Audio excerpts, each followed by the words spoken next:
Trump. And I'm proud to be an American, where at least I know I'm free. And I won't forget the men who died, who gave that right to me. And I gladly stand up next to you and defend her still today. Welcome to those of you joining us online. I'm Steve Kornacki here in New York, watching the scene along with you. The president there, Donald Trump, he is entering AmSoil Arena in Duluth, Minnesota. The president scheduled to address his supporters in the crowd there.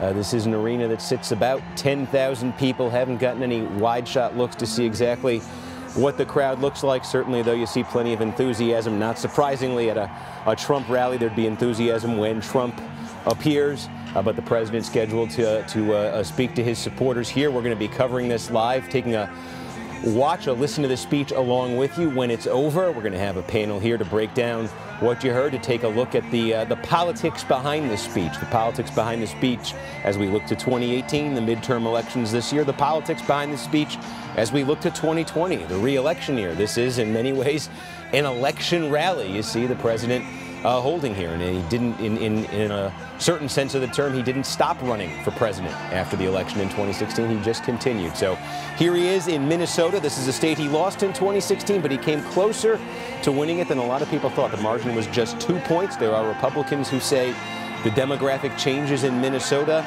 especially when you talk about older voters, older white voters, white non-college educated voters, that maybe Minnesota's one of those states. If Donald Trump has a chance to win a state in 2020 that he didn't in 2016, Minnesota probably at or near the top of that list.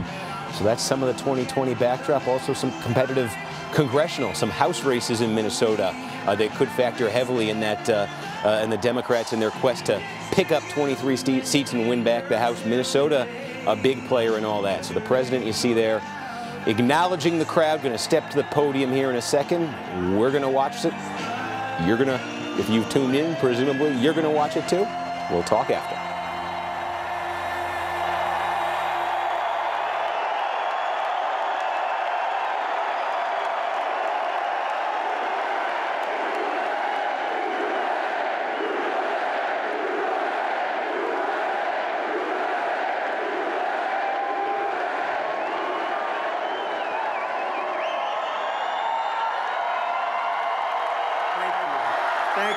Thank you very much, Duluth. Thank you very much. I am thrilled to be back in the great state of Minnesota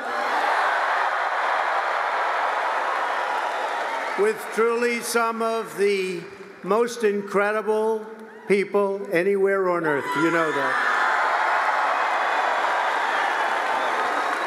And you know, I hate to bring this up, but we came this close to winning the state of Minnesota.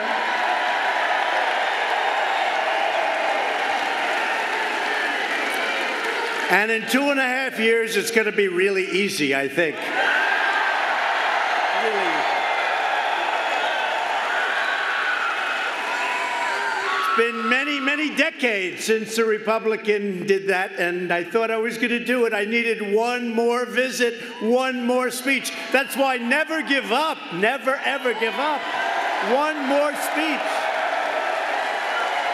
Now, we're very proud of Minnesota. Let me also say congratulations to the Bulldogs on winning the NCAA championship hockey tournament. Wow, that's a big deal. Right in this arena, this is where they play, right? Boy, I hear they're a great team. And how many are going to the NHL? How many? 2, 3? That's a lot. They're going to do it. Great team. Thank you. Great team. The Bulldogs. So we're honored to be joined tonight by many wonderful Republican leaders, including our incredible House Majority Leader, Kevin McCarthy. Kevin, come up, please. Where's Kevin? Where is he? Kevin. He sends a lot of money this way, I want to tell you. I also want to thank and maybe just ask him to come up? We have all night long, right? Do we have time? All night. We're not going anywhere. Some great people. Congressman Sean Duffy. Great champion. Come up, Sean. Come up. Great champion. You know the whole thing, going up the trees and down the trees. #1 in the world for 4 or 5 years. Come here. With a great, great wife, by the way. Very talented. Tom Emmer, Congressman, loves this state.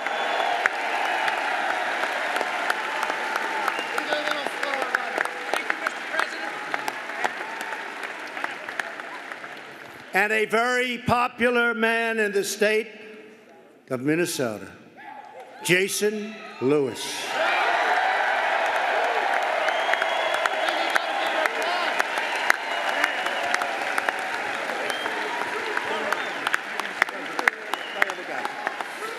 I also want to thank Lieutenant Governor Michelle Fischbach for being here. She has been so great.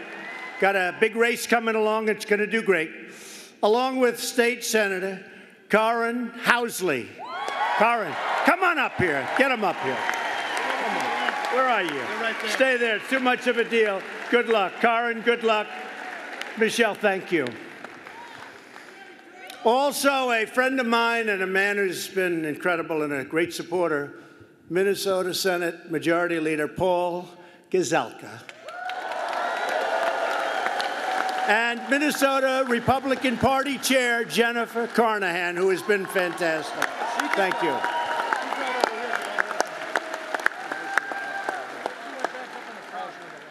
Thank you.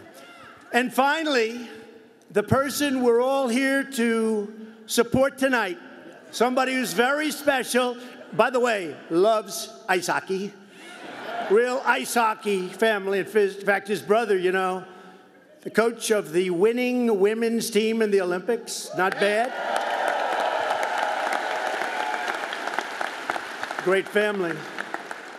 The next congressman from Minnesota's 8th Congressional District, the great Pete Stauber. Come on up.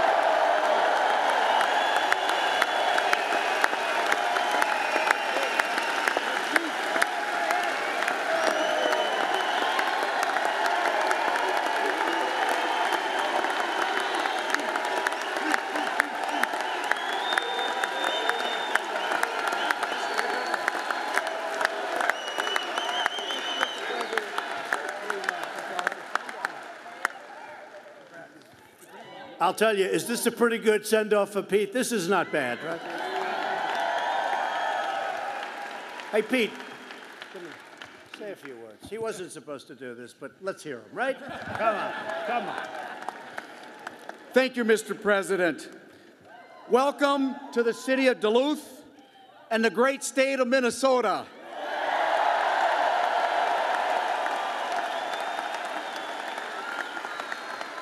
And as you alluded to, the home of college hockey's national champions, the University of Minnesota Duluth Bulldogs.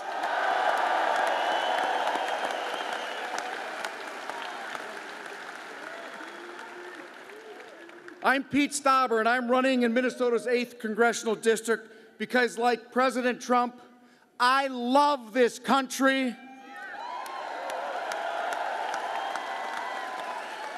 I love our freedoms, and I love our Constitution.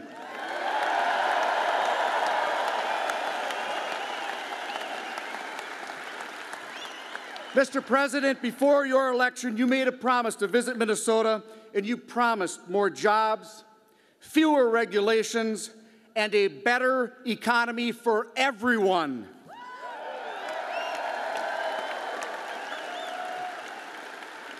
Now, jobs are up, unemployment numbers are at a historic low, small businesses and manufacturers are surging,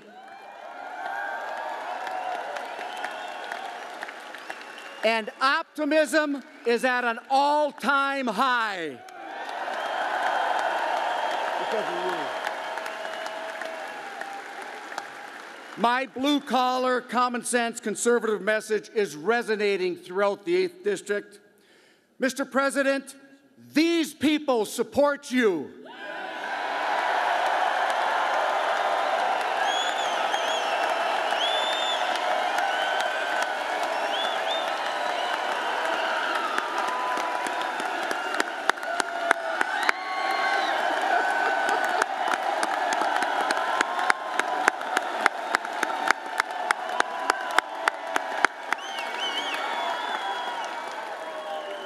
And Mr. President, these are the same people that are going to send me to Washington so together we can unleash the economic engine in northern Minnesota.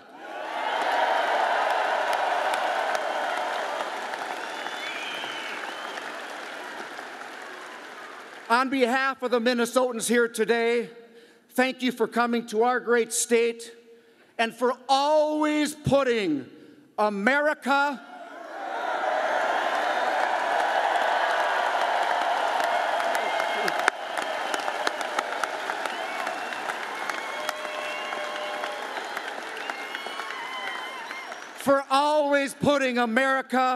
and the American worker first.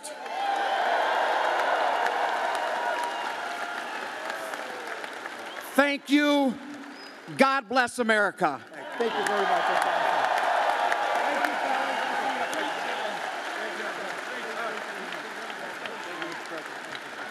Thank you, sir. You're awesome.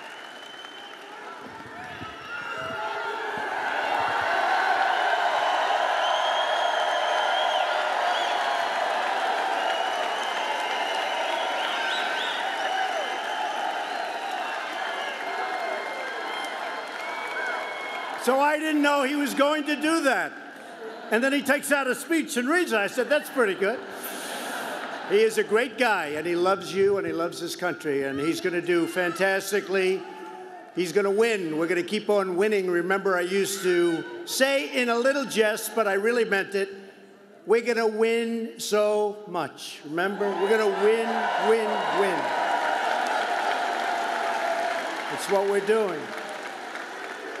Remember, I said your governor or your senator or Pete or somebody, they're going to come into Washington and say, Mr. President, please, we're winning too much. The people of Minnesota cannot stand winning so much. Please, can we take it easy? And I said, no, we're going to keep winning, winning, winning.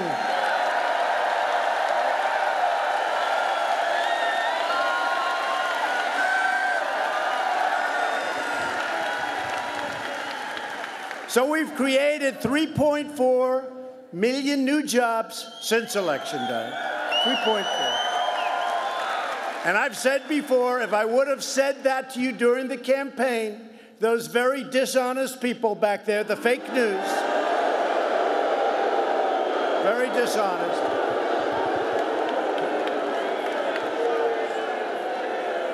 they would have said he's exaggerating.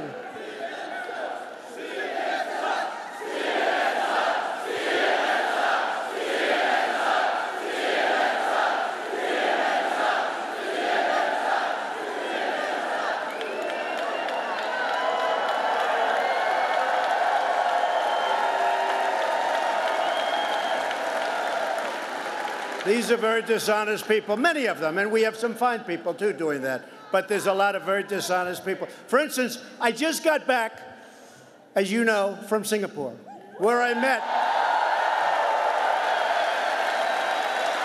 met Kim Jong-un, and we had a great meeting, great chemistry. We got along really well, which is very important. They didn't want us to, but, you know, it's like nice to do that. And very interestingly, at first everybody was amazed that we had the meeting. They couldn't believe it. The first 24 hours. They said, I can't believe it. You remember that a while ago? They said, they're going to meet. Then about a day later, they said, what's the big deal with the meeting? What's the big deal? In other words, their bosses said, you can't say that. But the beauty was this. So we had a meeting. It was an incredible success. And they said, the president gave away so much. He met with them. I said, what else? I met. What am I supposed to do? I had to meet, right? He met. Now, sentence 1 says, a total denuclearization of North Korea. That's what it says. We got back our hostages.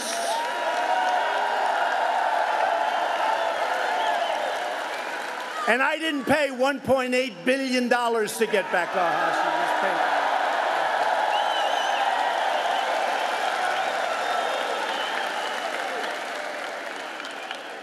We got back our great fallen heroes, the remains. In fact, today already 200 have been sent back.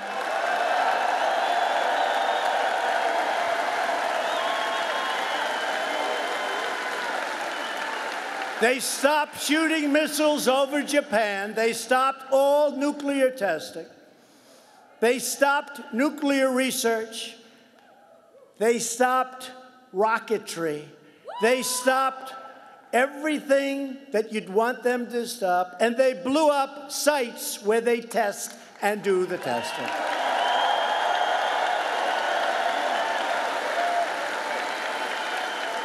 And it was a great meeting, and Kim Jong-un will turn down, and I will tell, Chairman Kim will turn that country into a great, successful country. And let me tell you this. A year and a half ago, nobody thought that was possible. In fact, before I was elected, everybody assumed we were going to war. It would be a vicious war. In Seoul, you have 28 million people living 30 miles off the border. They don't even need nuclear weapons for that. They have thousands of cannons aiming right on top of Seoul. You could have lost millions and millions of people. But I got along with Kim Jong-un. I got along. And that's a good thing, not a bad thing. And these people, you remember, I said, I can't believe it. He's given away so much. You know what I gave away? A meeting. That was a meeting. And the fact that we do get along means we're safe. I'm not saying things can't happen. Things go wrong. Mistakes are made. Relationships get broken. But right now, you are so safe, and such a great event took place, and all over Asia.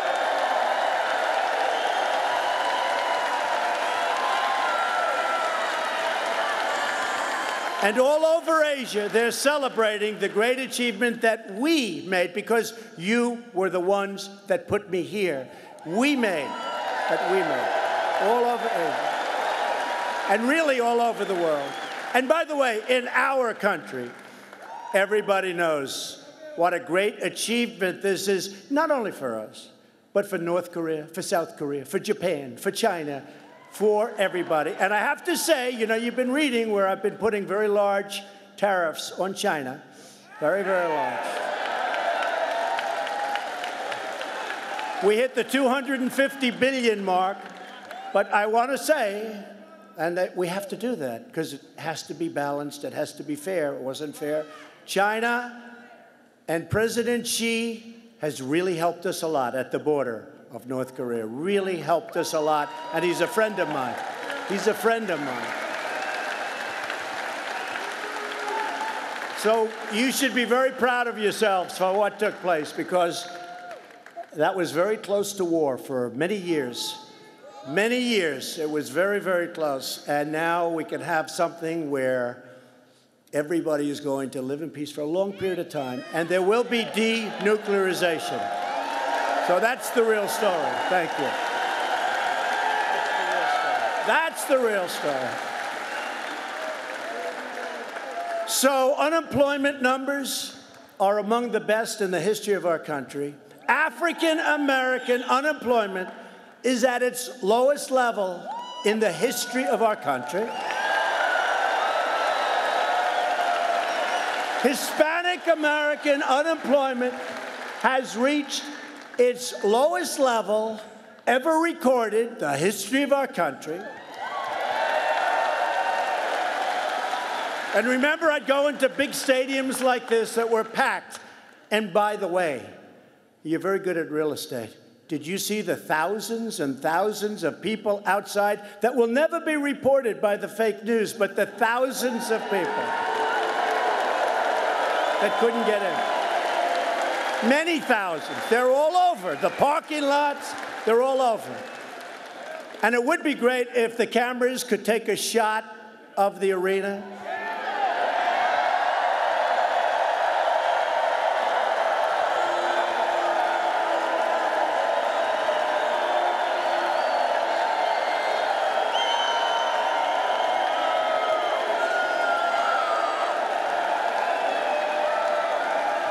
So usually they don't do it. And I usually go home and my wife would say, how was the crowd? Although honestly, when you have many thousands of people like we have tonight, you know, I was at an event 3 weeks ago where a person from the New York Times said there was only 1,000 people. And the people, the many thousands that were there protested. I didn't even have to do it. And they wrote a slight correction. They were off by many thousands of people. That's the way it is. It's fake news, I'm telling you. So fake. But usually they don't show the arena. They just show my face. So people would say, did you have many people there? Oh, didn't you see? No, they've only showed your face. And we all have ego, but I don't want to show my face. I want to show the crowds. It's much prettier. Because you people are incredible. Unemployment among women has reached the lowest level as of today in 65 years. 65 years.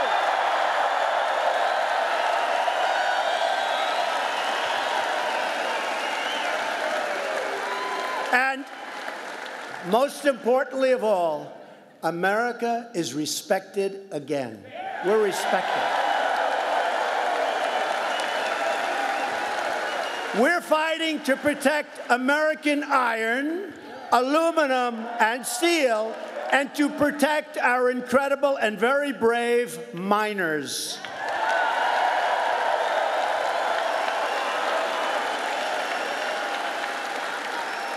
But I'll tell you, to keep this incredible momentum, I think maybe the most successful that the country has ever had. I think we are now at the most successful level that the country has ever seen. That's how we're doing. And let me just tell you, because I hear a couple of the fakers the other day said, well, I think it's Obama's economy. Obama's economy. Obama. They want to put on more regulations. They want to take back your tax cuts, which are massive. They want to take them back, and they want to raise the hell out of your taxes, and the whole thing will go boom. So we need more Republicans. We got to get out there in the midterm. We got to get more Republicans. Got to get more Republicans. A vote for a Democrat for Congress is really a vote for Nancy Pelosi and her radical agenda. Democrats want to raise your taxes, increase your regulations, shut down American energy, take over American health care, which has been a disaster with Obamacare, and ship away American jobs. And that's what they will do. If anything bad happens to this country, it will be a disaster for all of you, but we're not going to let it happen. We worked too hard to get here.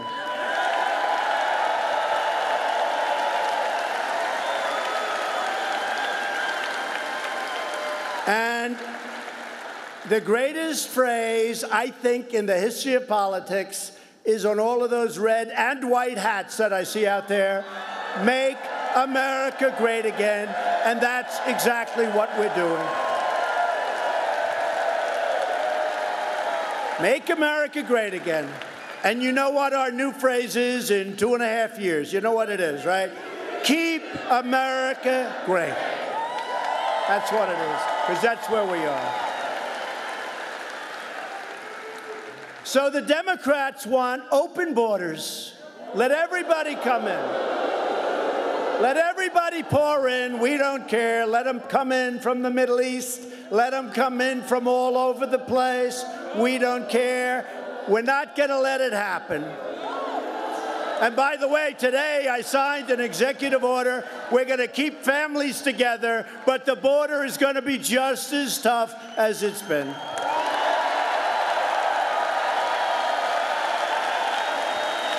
Democrats don't care about the impact of uncontrolled migration on your communities, your schools, your hospitals, your jobs, or your safety.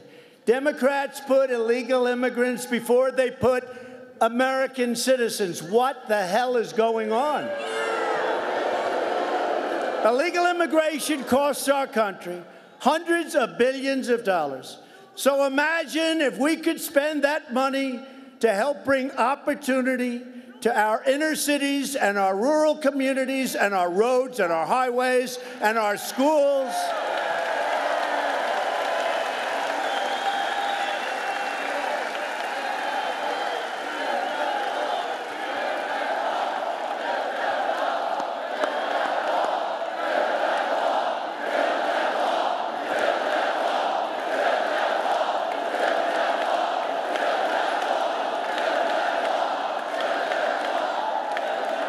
So we've already started the wall. We got $1.6 billion. The wall has been started. San Diego and lots of different places.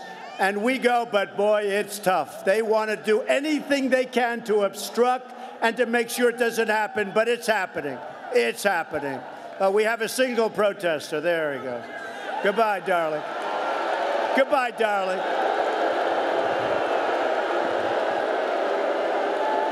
So we have a single protester.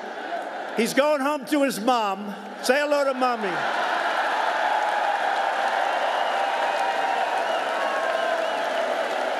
And tomorrow, the fake news will say tomorrow, massive protests at the Trump rally. One person. Massive protests. Ay, ay, ay. So we're going to make it great for Americans, and we're going to take care of people. And we do want people coming across our border, going through our ports of entry. But we want people to come in through merit, not just through luck or happenstance. We want them to come in through merit. And we need people. Because we have so many companies now, and you know very well in Minnesota what's happening. They just gave me a run-through. What's happening in Minnesota is incredible. But we have so many companies moving back into our country. We need people to help, but we want them to come in through the merit system, not a system where we get MS-13 and everybody else that other countries don't want. And the Democrats' open border policies have also allowed MS-13 to break into our country and drugs to pour into our streets, and we're stopping it. We have taken out of our country, and actually, can you believe I have to say this? We have liberated towns, liberated, like it was captured by a foreign country. We have liberated towns out in Long Island. MS-13. Gangs. We have taken them out of our country by the thousands.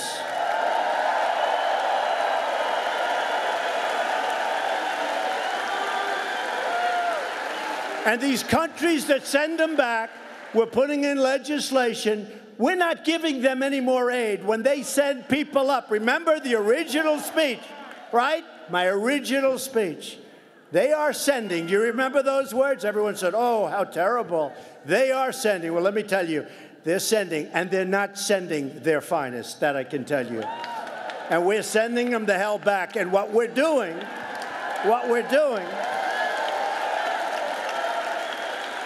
we give hundreds of millions of dollars of aid to countries. We have a horrible deal, as an example, with NAFTA and Mexico. Horrible deal.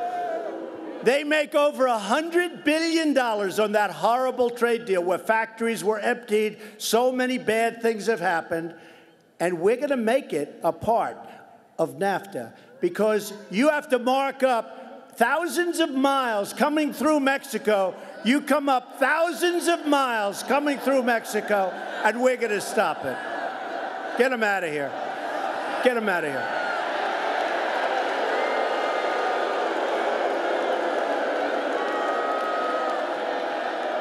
Go home to your mom, darling. Go home.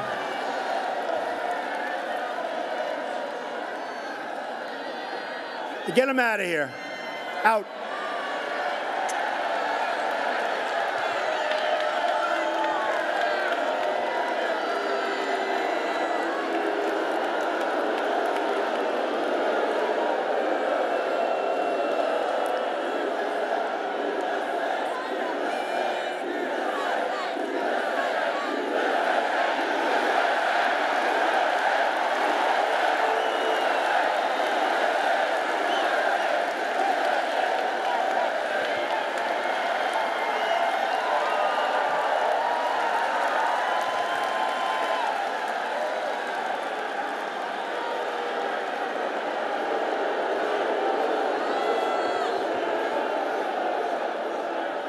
Was that a man or a woman? Because he needs a haircut more than I do. Couldn't tell. I couldn't tell. Needs a haircut. But the media never talks about the American victims of illegal immigration. I know them well. I know so many of them. I campaigned with them. What's happened to their children? What's happened to their husbands? What's happened to their wives? The media doesn't talk about the American families permanently separated from their loved ones because Democrat policies release violent criminals into our communities. We need safety. We need safety. They don't bring cameras to interview the angel moms whose children were killed by criminal aliens who should have never been here in the first place, not even close. They don't want to talk to the angel moms.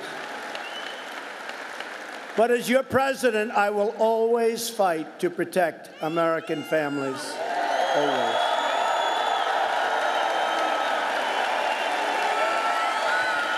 I will always fight for an immigration system that defends our borders and takes care of our sovereignty as a nation.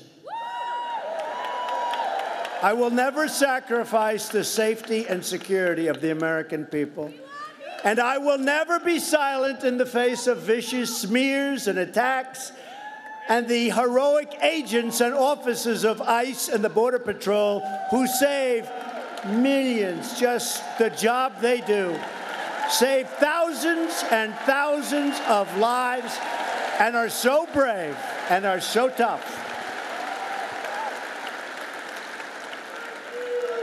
If you want to create a humane, lawful system of immigration, then you need to retire the Democrats and elect Republicans to finally secure our borders.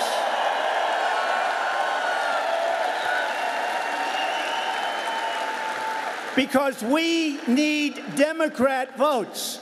We have a majority of 1 in the Senate. We need Democrat votes in the Senate. We need additional votes in the House. We will have the greatest borders, the greatest walls. We've already started, but it's a lot tougher than it needs to be. We need Republicans to get out and put Republicans in. In case you don't know, in the Senate, we need, unfortunately, 60 votes. We have 51 votes. We need Democrats. They will do anything to obstruct, anything to make it as uncomfortable as possible, because they think it's good politics. I actually think it's bad politics. We will see very soon.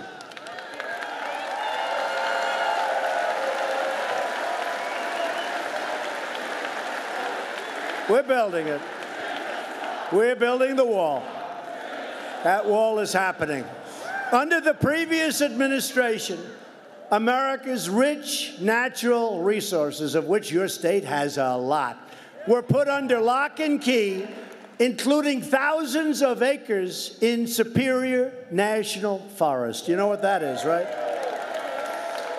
Tonight, I'm proudly announcing that we will soon be taking the first steps to rescind the federal withdrawal in Superior National Forest and restore mineral exploration for our amazing people and miners and workers and for the people of Minnesota, one of the great natural reserves of the world.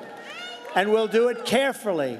And maybe, if it doesn't pass muster, we won't do it at all, but it is going to happen, I will tell you. It's going to happen, and it's happening fast.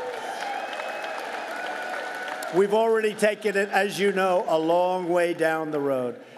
And it's going to make things better. It's going to make it, from an environmental standpoint, better. As a result of our massive tax cuts, millions of Americans are receiving much bigger paychecks. Much bigger. We've eliminated record numbers of job-killing regulations. By the way, so a few days ago, it was 500 days. So now it's like 511. In 500 days, we've cut more regulations than any president in the history of our country, whether it's 4 years, 8 years, or in 1 year. In one case, 16 years. We've cut more regulations in 500 days than any president, even our 16-year president. We've opened up energy exploration in Anwar in Alaska. They've been trying to do that from before the days of Ronald Reagan. Couldn't get it done. We repealed the core of Obamacare. The individual mandate is gone. So unpopular.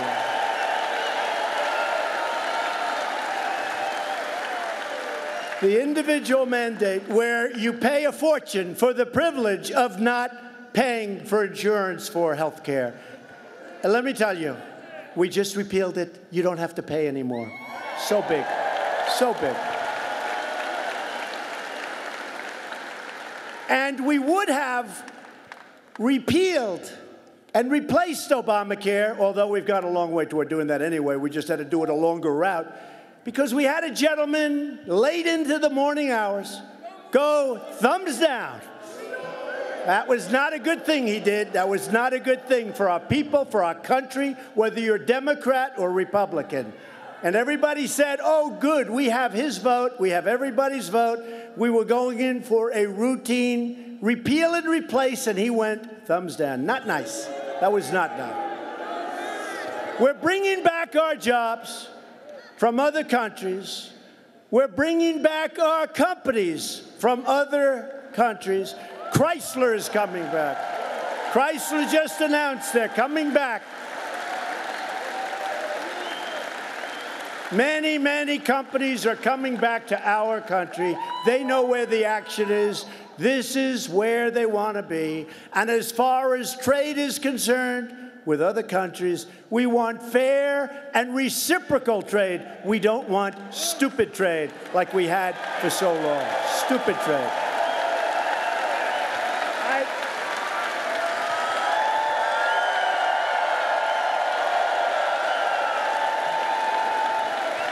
Remember the word reciprocal. Remember the word reciprocal. We have been ripped off by almost every country on earth, our friends and our enemies. And I hate to say it, our friends do a bigger and better job than the enemies. But those days are over. Those days are over.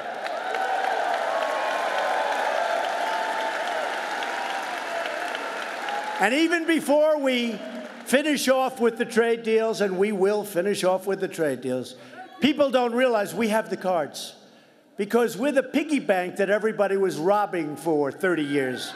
We're like the piggy bank. Let's go get some more. You look at the European Union. They put up barriers so that we can't sell our farm products in. And yet they sell Mercedes and BMW, and the cars come in by the millions, and we hardly tax them at all. They don't take our cars, and if they do, the tax is massive. So they're basically saying, we're going to sell you millions of cars. By the way, you're not going to sell us any. Not going to work that way anymore, folks. Not going to work that way. We will not be taken advantage of anymore. We're a great country. We're going to be an even greater country, hopefully greater than we've ever been before. We have such potential. We just secured a record $700 billion in funding to rebuild our military, which was in very sad shape.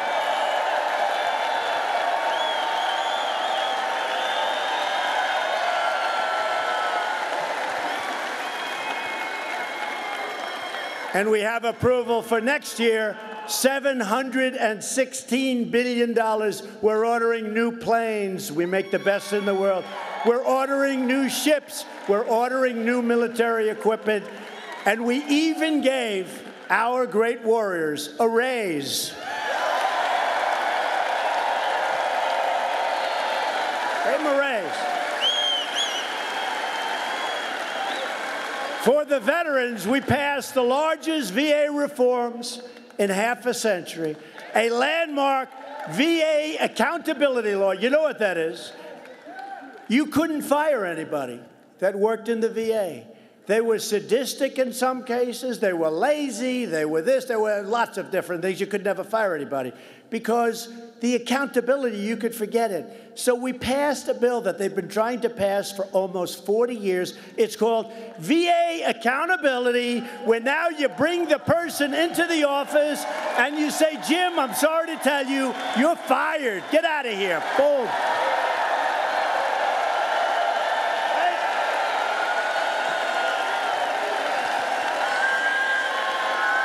Right?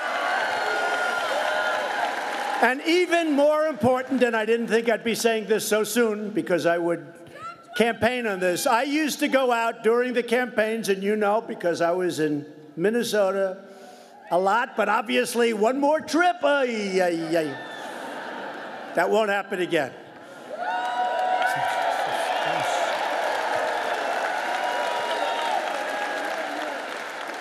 But one that's really important to me, and I used to say to myself, I wonder why doctors don't just take care of our great vets. We just passed Veterans' Choice legislation, signed.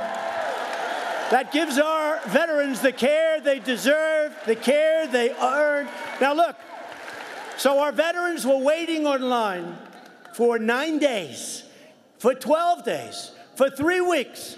Some went online with a minor problem. They ended up having a terminal disease. Now, I said during the campaign, before I knew too much about it, but there's a lot of common sense in life. I say, instead of one of our great veterans waiting for 2, 3, 4, 5 weeks, why don't we let him go see a doctor and pay the bill? And that's what we're doing. That's Veterans' Choice. That's Veterans' Choice. And you know, when I went to people, I thought, oh, I think I'm such a genius, okay. I thought this was like the greatest idea. But I went to the vet groups, I went to yeah, we've been trying to get that passed, sir, for 30 years, okay? I didn't know that, but what I did know is I knew how to get it passed, and we got it passed. 2 weeks ago. And by the way, we passed another one. It's called Right to Try. Do you know what Right to Try is? Very proud of it. Right to Try. These are people that are terminally ill. It's sad. They travel all over the world if they have the money. If they don't know what to do. If we have drugs that haven't been approved yet but are showing tremendous promise, it didn't matter. It didn't matter how sick you were, where you were, you couldn't get it. And the reason was they didn't want to do anything that's going to hurt you. You're not going to be around for 5 weeks. In 5 weeks, I kept saying, why can't we do something? If people had the money, they'd travel to Africa, to Asia, to Europe, trying to find the cure. It was called hope. They wanted hope, and they couldn't get it. I said, it's ridiculous. I got involved, and this is also like Veterans' Choice. For many years, people have tried to pass it. And Kevin was a great help, I have to tell you. Kevin McCarthy, who just left the stage, was a great help. So were your congressmen, a great help. And we got right to try passed, and 4 weeks ago, I signed final legislation, and we're very proud. And many people are going to be saved. Many, many people are going to be saved. And you'd think it would be easy, but it wasn't. Between the insurance companies and the healthcare companies and the pharmaceutical companies, it was incredible. But we did that. And now we're bringing down the prices for prescription drugs, way down. So we've made this incredible progress together with your help, with the help of the millions and millions of people that, well, some polls got it right, but not all polls got it right. But they showed up, and the beginning of that night, people are saying, you know, this could be a big problem for the Democrats. They were not liking what they were seeing. They were seeing too many of those hats. They were seeing too many people with, you know that. That was an amazing evening. That was one of the most incredible evenings, because that's a movement the likes of which this country has never seen before. This country has never seen. You know, we talk about the forgotten men and women. They're the smartest people. They work the hardest. They pay taxes. They do all of the things. And yet they were the forgotten people. And believe me, our people are the smartest and the hardest working. Smarter than anybody and the hardest working.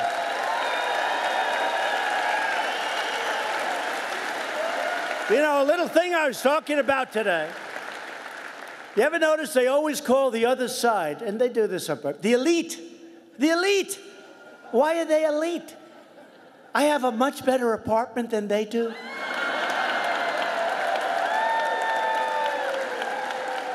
I'm smarter than they are. I'm richer than they are. I became president and they didn't.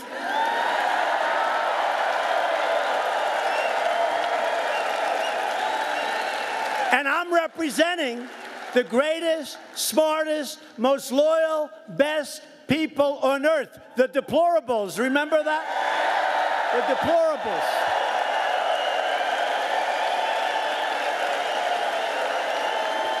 Oh.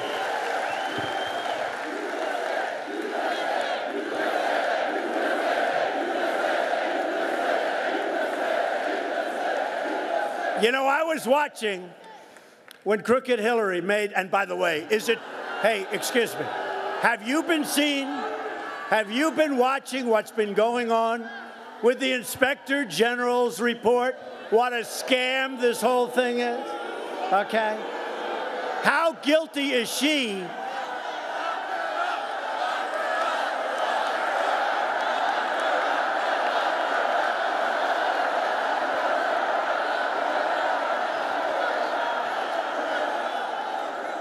With Peter Strzok and his lover, Lisa Page.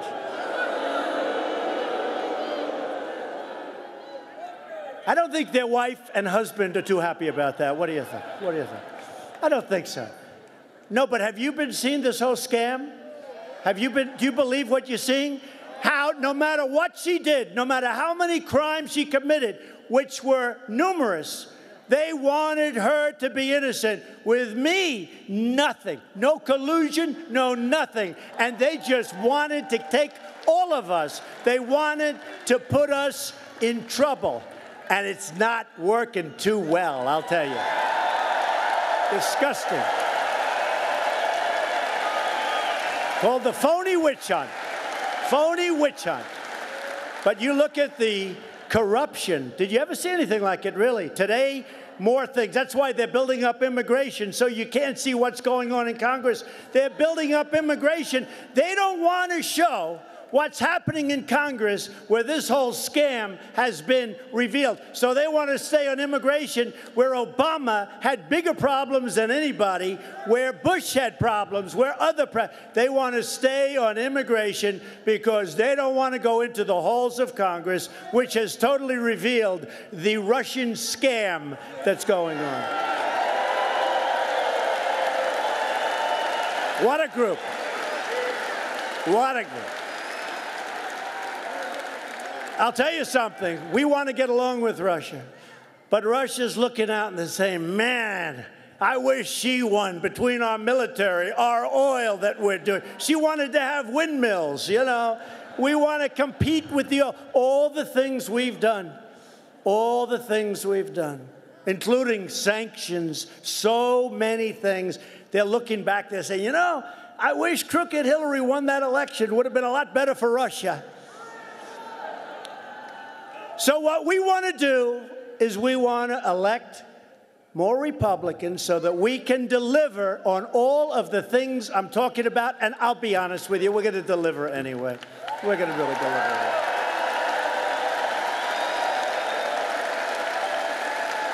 We're going to lift millions of Americans from welfare to work, from dependence to independence, and from poverty to prosperity. We are going to lift them.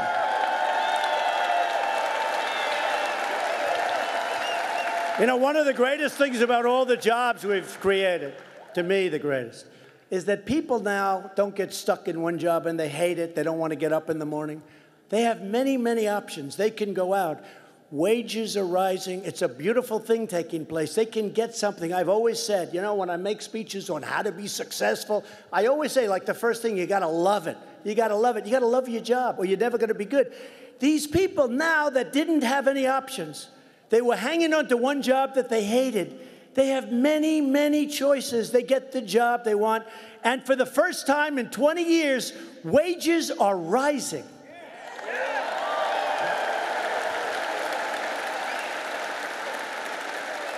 We're going to build new airports, and we're going to build railways and highways and waterways all across this magnificent land.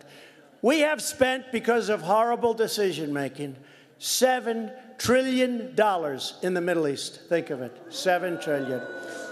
And if we want to fix a window, it's like a big deal. $7 trillion. It's all coming back. Remember, during the debates, I talk about growth. Growth! We need growth. Nobody's ever seen growth like we're having right now. When I go around and meet foreign leaders, they all congratulate me. Mr. President, congratulations on the growth of the United States. Congratulations. Every one of them. First thing they say. First thing they say.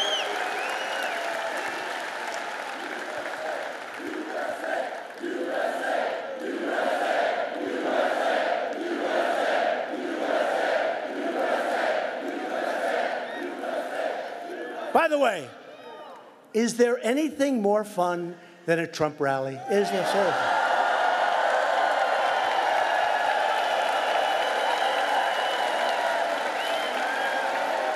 And we break every attendance record every single time, just about.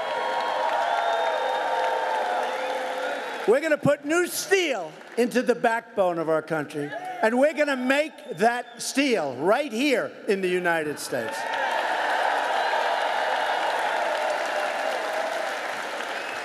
We're going to breathe new hope into our communities, and our workers are already so proud again. We will do it all with American hands, an American heart, and American pride. And everything we do, we will stand up for our citizens. We will fight for our country. We'll stand up for America. And we're going to stand up for the great state of Minnesota. And you're seeing that.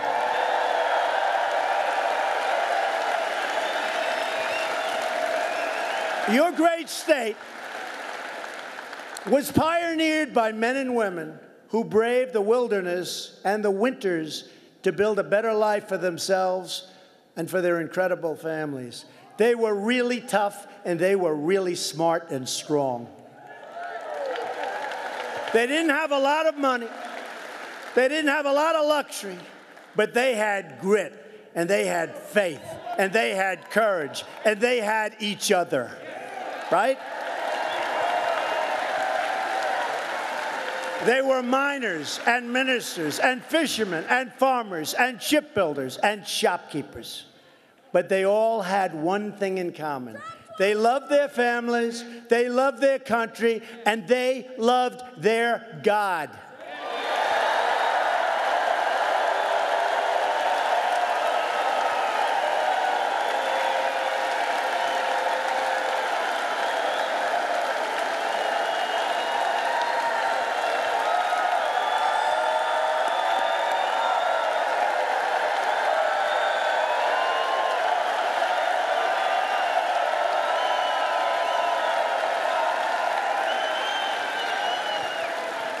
Together we're renewing the miracle of the great American Midwest. Do you remember not so long ago, we were producing those cars and we were producing all of this stuff. And since then, so many companies went to Mexico and went to other places. As I said before, they are coming back, and they're coming back faster than anybody could ever believe. We're standing on the shoulders of great American patriots who put down the railroads, built up the highways, and dug out the most amazing Panama Canal, losing thousands of lives in doing it. They crossed the oceans, trekked the desert, scaled the mountains, created the most incredible republic the world has ever seen. And you know what? Our republic today is prouder and greater than it ever was before.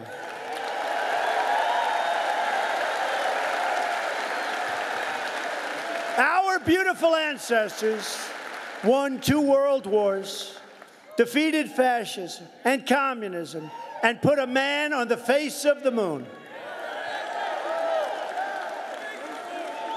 And I think you saw the other day, we're reopening NASA. We're going to be going to space.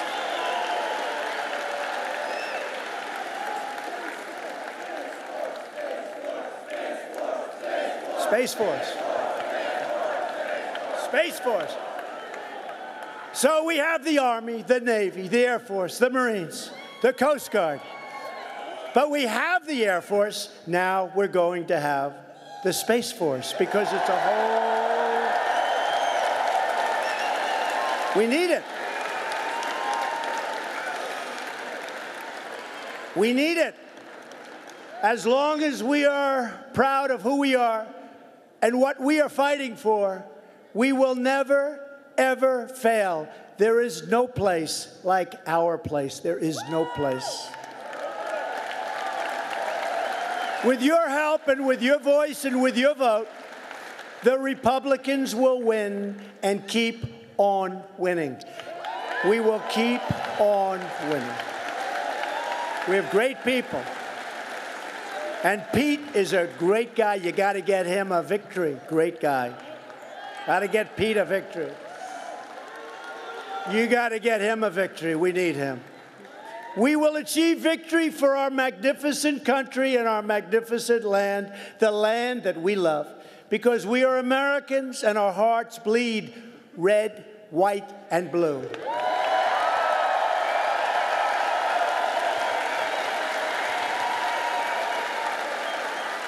We will never give in.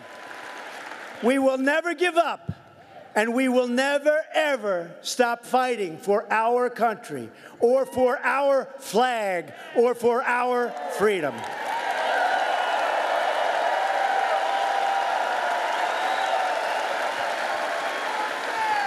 We are one people, one family, and one glorious nation under God. And together, we will make America wealthy again. We will make America strong again. We will make America safe again. And we will make America great again. Thank you. Thank you. Thank you, Minnesota. Thank you, Minnesota.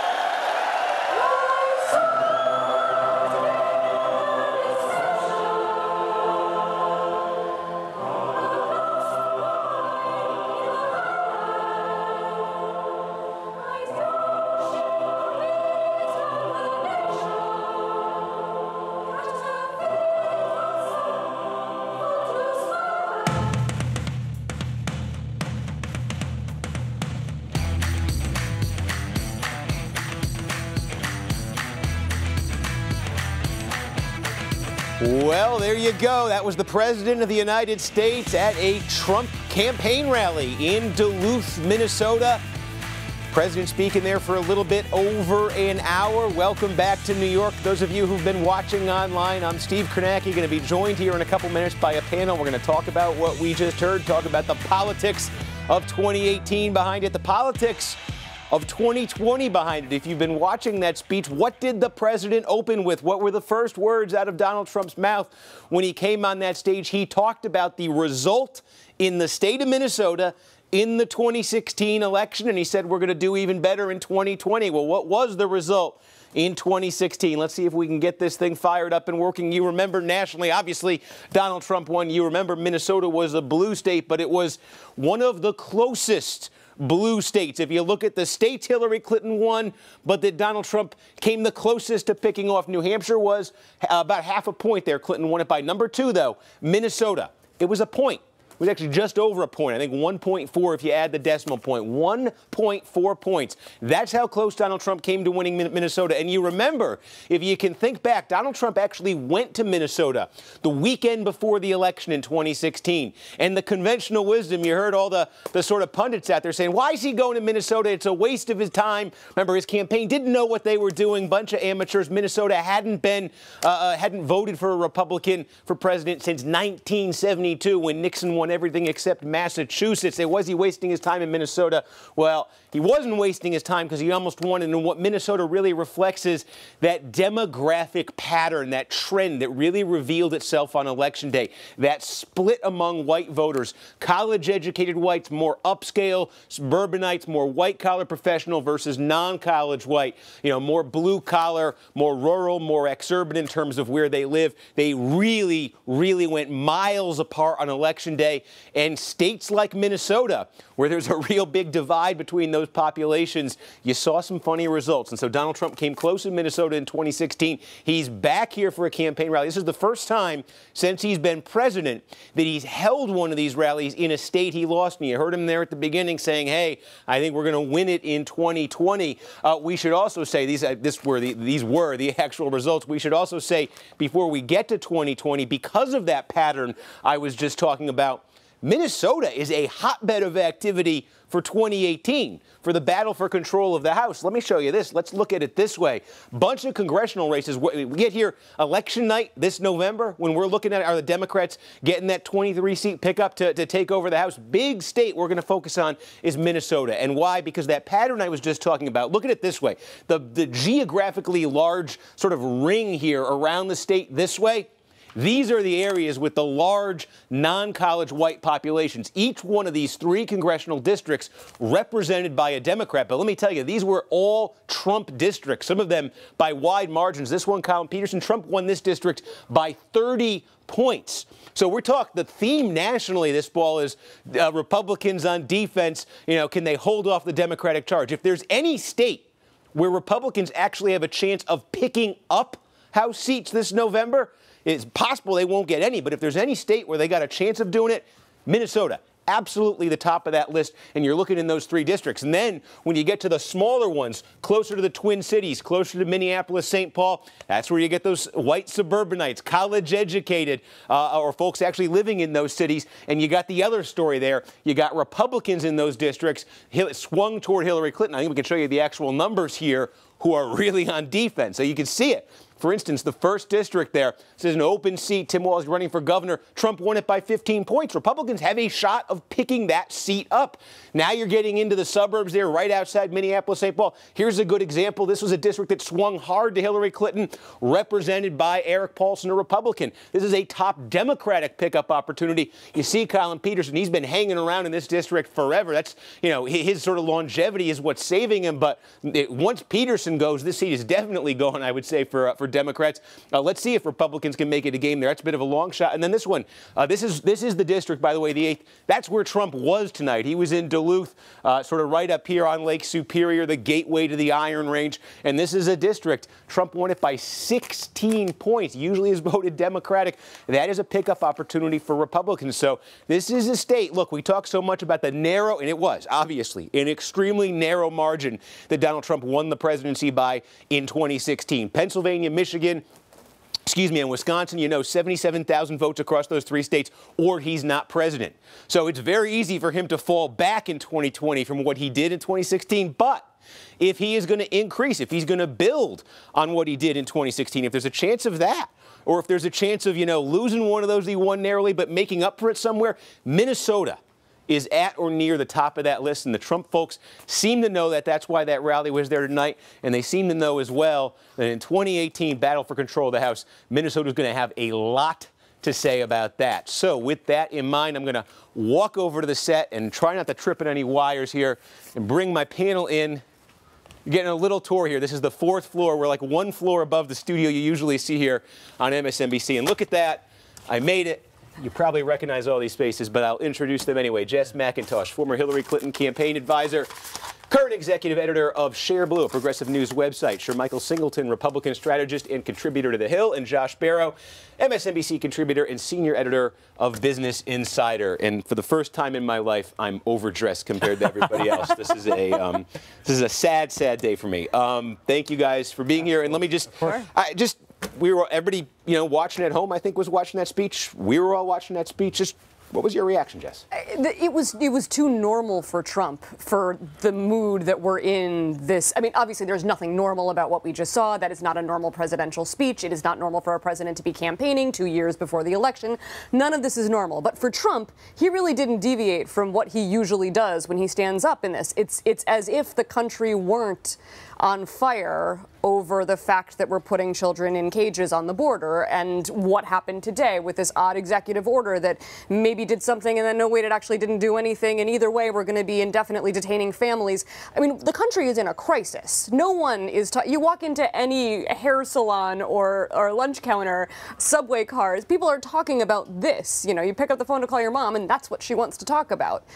So the fact that he goes out today and had just the briefest of mentions in there, oh, by the way, I fixed all of that brouhaha, like somewhere around minute 45, I think it's really striking that he's living in this bubble. He lives in his Trump rally bubble where everyone loves him and chants lock her up, and he doesn't have to deal with what's going on at all. And Sir Michael, again, the backdrop, we should just say that the executive order Jess is referring to, he announced that, I think it was either late this morning or early this afternoon, and there were, this was not a speech that was heavy on immigration. He did talk about it some, but certainly given the news coverage here. I mean, nearly 60% of Republicans support the president's actions.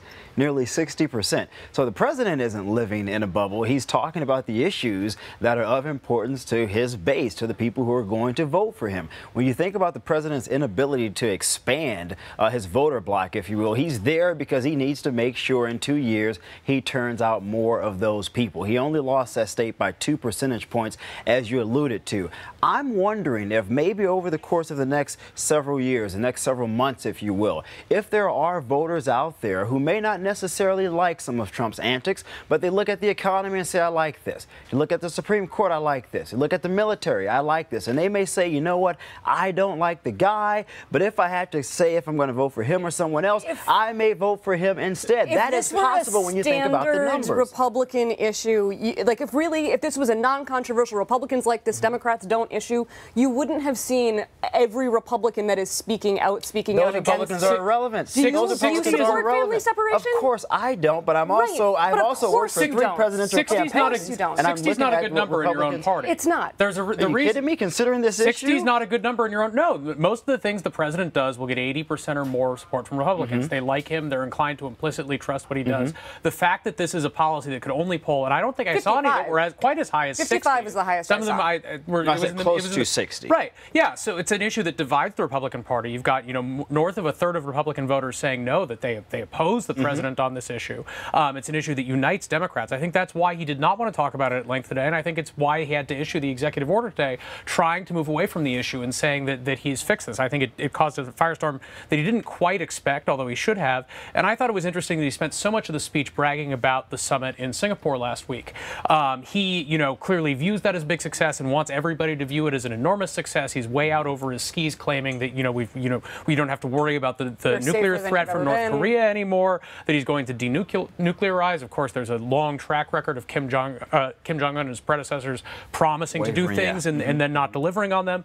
But you saw a couple of these polls come out this week showing the president's approval having ticked up significantly. The Gallup poll, the weekly poll, has his approval number as high as it's been since his inauguration.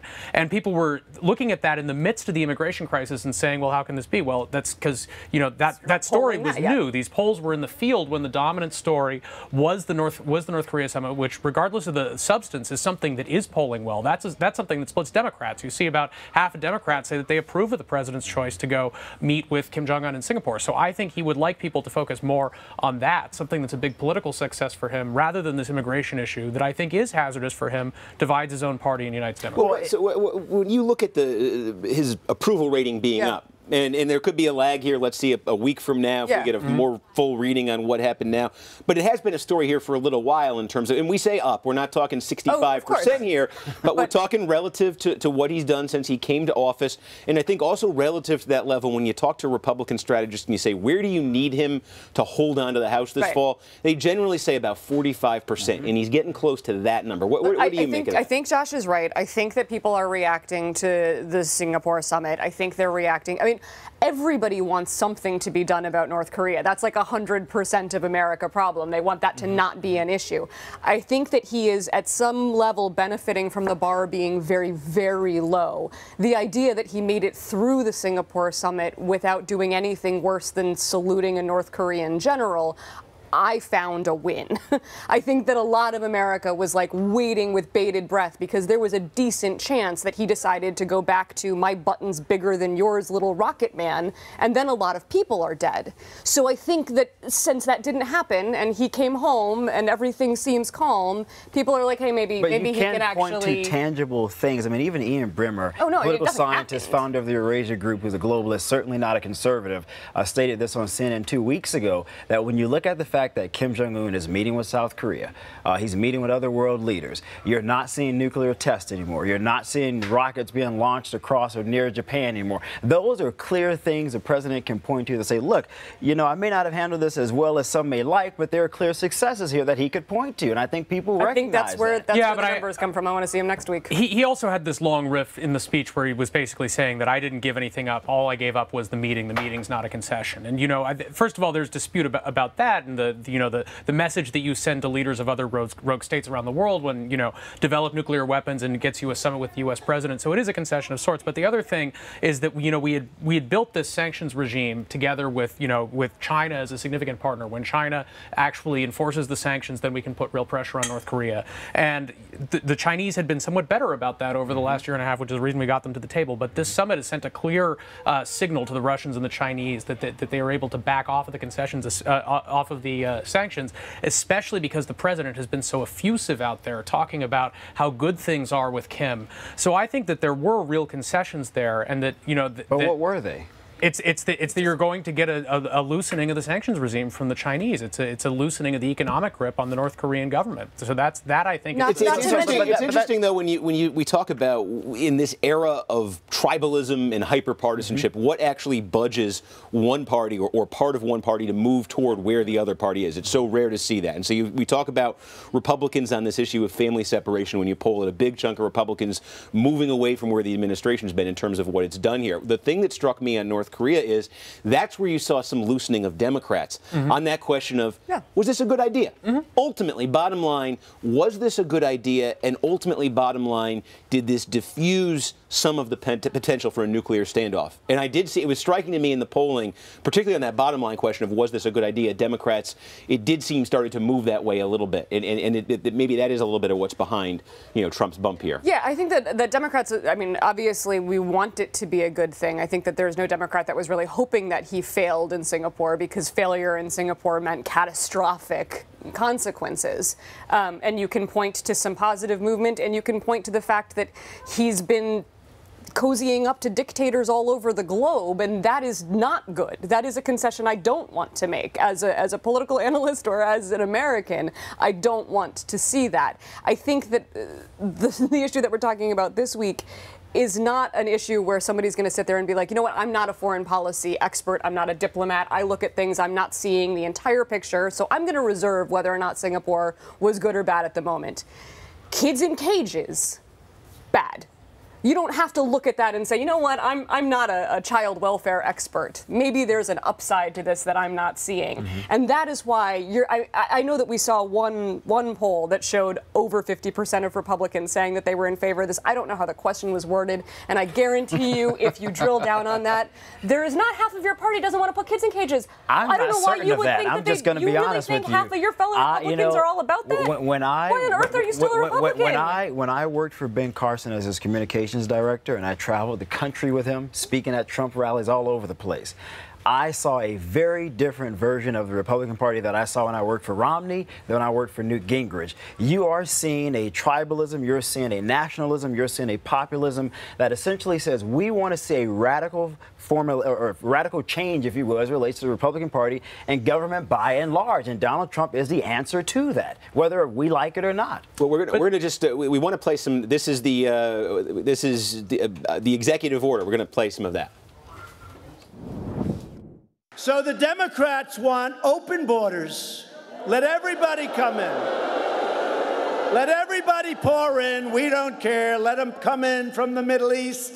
Let them come in from all over the place. We don't care. We're not going to let it happen. And by the way, today I signed an executive order. We're going to keep families together, but the border is going to be just as tough as it's been.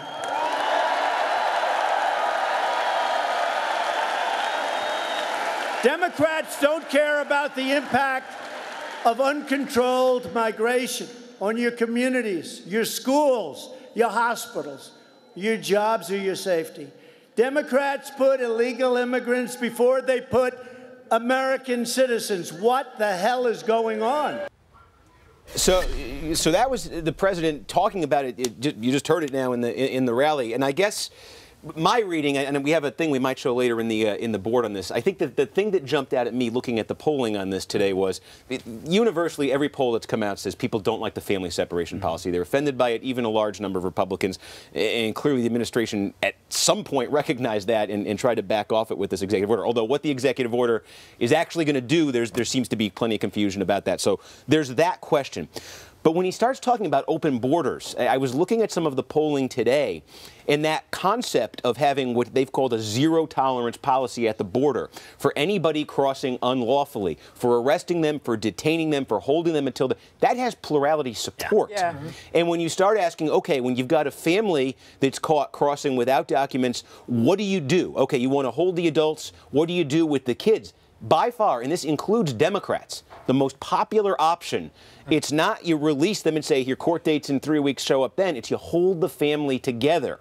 And I'm wondering, it's interesting to hear the president press that. I'm wondering, as this evolves, if, and we'll see, if this executive order does away with the family separation policy, does this potentially shift to turf where the public opinion is changing a little bit? I think quite possibly. I mean, when you look at the public opinion polling on immigration, it's often kind of a mess because people often have internally contradictory opinions on immigration because they hold values that can come into conflict with each other. They have sympathy for immigrants. They also want to ensure that laws are enforced. A lot of people have sort of broad ideas like we should let in good immigrants but not bad immigrants. That's not really something that you can very cleanly put down into a policy. So depending on how you ask questions, you can get all sorts of different answers.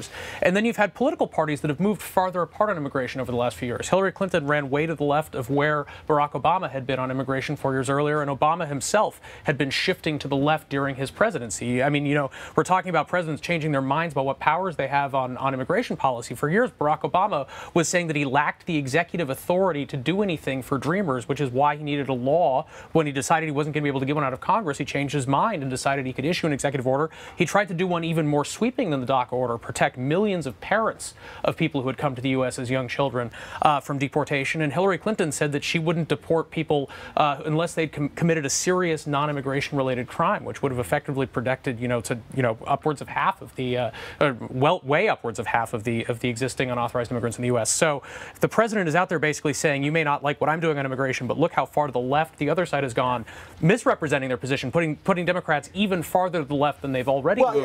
That's what it allows them to give a choice and say, say, you know, I saw the response from Kamala Harris, and my question is, I don't know if this is representative of where the Democratic Party is going, if it's going to land, if this is just Kamala Harris. So I'm curious. I'll ask you, Jess. But what she said today in response to what the president did was holding the families together in detention while awaiting a court hearing, not enough. They should not be detained at all. Is that where? Do you think that's broadly where Democrats are on this? I think that the hearts and minds of Democrats are changing a little bit as we've done some soul searching under a particularly xenophobic administration. I think that's caused us to look at our own values and decide which one matters a little bit more if they have to be in conflict like that.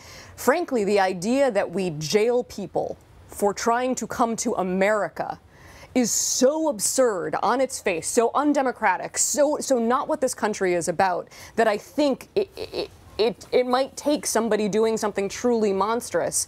But people are starting to realize that we're just a nation of immigrants. That's all that's happening. But Republicans have been demagoguing on this particular issue since well before Trump. I mean, remember McCain and building the dang fence? Like, this has been going on for many years, that they have manufactured this idea that there is a border crisis. We do occasionally have moments at the border that we have to deal with, an influx of immigrants fleeing a particular flare-up in Central America. But we don't have a border crisis. Is there an instinct, though, that the position you're articulating brushes up against, that's not just limited to the Republican base and the conservative base, about the border means something, and crossing it illegally should be taken seriously? It should be treated as a misdemeanor, which it is. Well, absolutely. Well, so, okay, that's what I'm curious about. Democrats need to have this conversation with each other. We need to make sure that we are standing very, very firm on what it means to be an American, what it means to cross the border, why somebody crosses the border, and the sympathy that we need to have for their humanity, just like the people had for us when we got here. Whenever I'm just not sure. I'm not sure we know where public opinion really is. I think to Josh made a great point. I think people are absolutely opposed, by and large, to children being caged, right?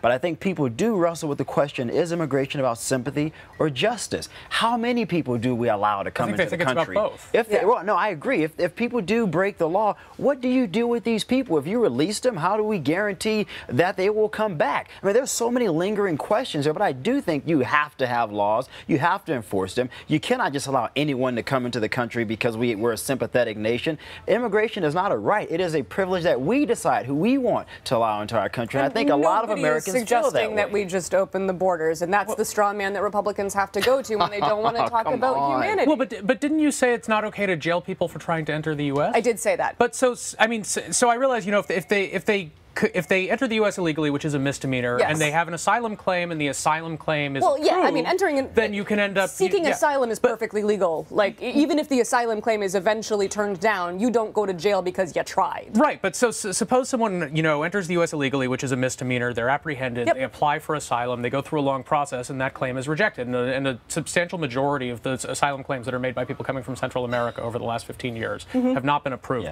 So then ultimately you remove that person from the United States, right? Yeah, and we had a case program where you had a person who was selected and given to you to work with when you cross the border. That was working. So you agree we should detain people if they cross the border illegally? So what should we do with them then? Well, you would detain the person at the end of the asylum hearing. You would give them a case manager. Okay. So they can follow them through. They know where they go. So for 15,000, 50,000, 100,000 people, we're supposed to track them magically somehow? It's not magic. You can use the ankle monitors and such. It's not magic. This is 2018, and we can find people where they are. So But that's not the case. But the government often has not. I think the statistics that are out there show that there has been a high rate of folks who are caught, released, given a date, and not showing up. There's also, though, you're describing here as a pilot program. And if we fix our broken immigration system, which is where both parties agree. So it's people want to be here legally. If we give them a path to do that, they'll do that. People don't want to be here without having any rights. But a lot of people That's not a goal. But a lot of people are not eligible for any of those paths. They don't qualify for asylum. Under the what this is getting at is, like, and I think we will show these specific numbers I'm talking about later. I just found them really fascinating. This dilemma of what do you do when a family shows up, tries to cross the border, doesn't have their papers. It seems to me, at least right now, and we'll see if a debate breaks out here that divides people into two neatly organized and divided camps, but right now opinion seems to be all over the place on exactly how to deal with that. We will talk more about that later. There are actually breaks online, apparently, so Jess, Michael, and Josh, stick around. And we're going to try to get this Twitter poll going again. First of all, listen to what the president just had to say in Duluth. Congratulations to the Bulldogs on winning the NCAA championship hockey tournament. Wow, that's a big deal. Right in this arena, this is where they play, right? Boy, I hear they're a great team. And how many are going to the NHL? How many? 2, 3? That's a lot. They're going to do it. Great team. Thank you. Great team. The Bulldogs. So we're honored to be joined tonight by many wonderful Republican leaders, including our incredible House Majority Leader, Kevin McCarthy. Kevin, come up, please. Where's Kevin? Where is he? Kevin. Well, you got Kevin McCarthy, too. We wanted to show you the sports part. Minnesota Duluth, they won the college hockey national title. Big deal for them. They beat Notre Dame this year, so we put a Twitter poll up. If you had to choose, which one of these would be your favorite hashtag Minnesota sports team? The Twins, the Vikings, the Timberwolves, or the Golden Gophers? And I'm sorry, Twitter restricts you to 4 choices on here. Believe me, we would have gotten the Minnesota Wild on there. Or I give you a Wild, I give you a 6th. I don't care. They've been gone for 20 years. The Minnesota North Stars are always going to be my favorite Minnesota professional sports team. So maybe you can write those in the comments or something. But feel free. Keep voting on Twitter at NBC News. We're going to keep checking it throughout the show. And coming up next, it is my favorite show on an app I know next to nothing about. Snapchat, NBC. Stay tuned. Stay tuned is the name of the show on NBC's Snapchat hashtag thing, and it's coming up on the stream when we're back. I'm sorry. Good. You should watch it. It's fantastic. Police are still in the hunt for whoever's behind this controversial rapper's murder. I've got the latest on that investigation and what his ex is now saying. Plus, the thing that's bringing high school seniors together with these seniors. Hundreds of fans on both coasts have come out to pay their respects to XXXTentacion. The rapper was shot in an ambush outside a luxury car dealership in Florida on Monday. And his attorney says it looks like he may have taken out cash from a bank right before the shooting. Police say they're still looking for 2 guys, but so far don't have any suspects. The rapper was about to head to trial for allegedly beating his pregnant girlfriend. But on Tuesday, she tweeted, even with the allegations, she's broken over his death. Parents got into an all-out brawl at a girls' softball game in Tennessee. Surprisingly, no one was hurt. Canada just legalized recreational weed, making it the 2nd country to do that. Parts of Texas got slammed with heavy rain. The last time the state saw flooding like this was Hurricane Harvey. And officers stopped traffic to let this little guy cross the road. That's right, they're helping a snake. Guys, day after day we told you about that tough immigration policy, separating families at the border. There's been outrage and protests. Now the president just signed an executive order to stop that policy temporarily and keep families who come to the U.S. illegally together. At the same time, we are keeping a very powerful border, and it continues to be a 0 tolerance. We have 0 tolerance for people that enter our country illegally. House Speaker Paul Ryan says a vote's expected on 2 new immigration bills on Capitol Hill Thursday. Ever feel when you're around your grandparents, you kind of become like tech support for them? Well, these 3 high school seniors in D.C. started a nonprofit to do just that, to help the older crowd get up to speed with all things technology. We had a woman come in who actually had thrown her entire laptop away in like the Starbucks trash can because she got a pop-up ad. They go to libraries and retirement communities to help out, so it's really like seniors helping seniors. This is insane. Like, they get so excited about it.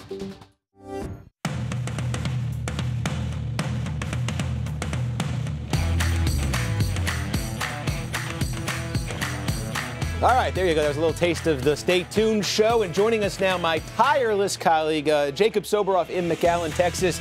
He's been on the ground there at these children's detention centers since the story broke. Jacob, thanks for taking a couple minutes. So we were just talking about this in the last segment. The president talked kind of broadly about immigration, not so much about his executive order today, but that is the news of the day. So what is the reaction down there in light of now what the president's done with his executive order? And it's funny, Steve, somebody was telling me down here that might be the shortest the president has ever talked about immigration in a campaign-style rally ever. I think if there's any reaction to the folks that we have been hanging out with down here as this whole thing is unfolded, 1,100 kids in this area specifically taken away from their parents, is that how do you believe the president? The president said this wasn't his policy, it was his policy. Secretary of Homeland Security said it wasn't a policy, it was a policy. The Attorney General said it is not unusual to separate kids like this. It was unusual to separate kids like this. So whatever the president has to say, I think there's a lot of very healthy skepticism down here in South Texas on the border because we're talking about kids whose futures are on the line.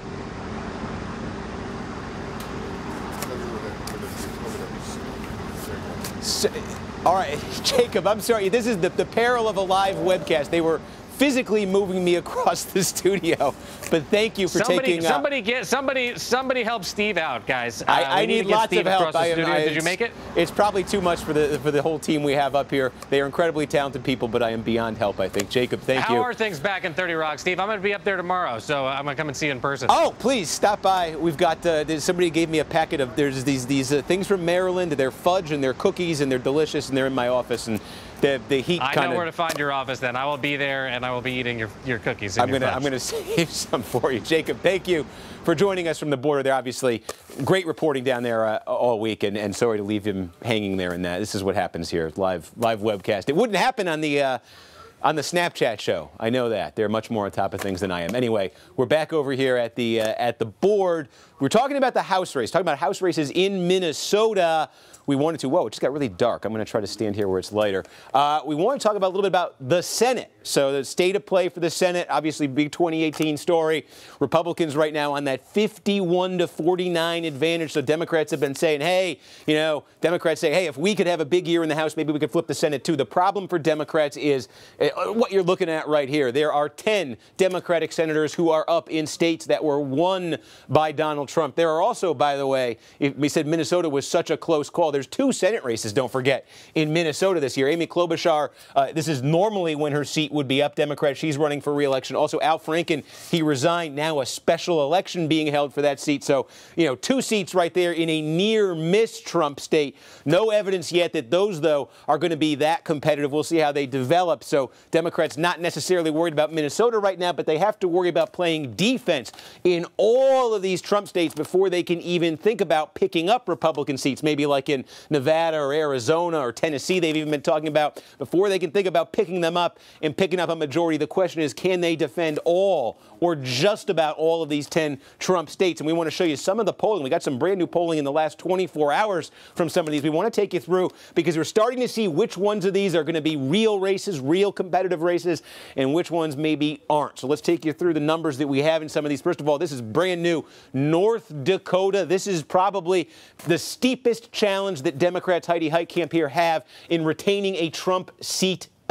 Trump state seat. This is a state, North Dakota, that Donald Trump won by 36 points. Heidi Heitkamp, remember, she got elected in 2012. Kevin Kramer, he is a congressman there. He is running statewide. He's been running statewide. Now he's running for the Senate. And you see a brand new poll out there. Kramer starting out ahead in this, an ominous sign. I think if the climate were, if it were not a midterm year with a Republican in the White House, Heitkamp might be even in worse shape here. But this is going to be a very, very tough one for Democrats to defend. And if Republicans do that, boy, their margin for error, if just by flipping North Dakota, their margin for error in saving the Senate goes way up. Also, brand new polling out of West Virginia today. This is the most pro-Trump state that has a Democratic senator. Trump's margin in West Virginia, 42 points in 2016. But Joe Manchin, the Democrat, ahead now almost by 10 points. This is brand new today over Patrick Morrisey. He's the state attorney general. He won that primary. Remember, Don Blankenship ran in that primary, that Republican primary, lost, said he's going to turn around. He wants to stop Morrisey. He wants to run on the Constitution Party. They have what's called a sore loser law in West Virginia. It says if you run in the primary and you lose, you can't turn around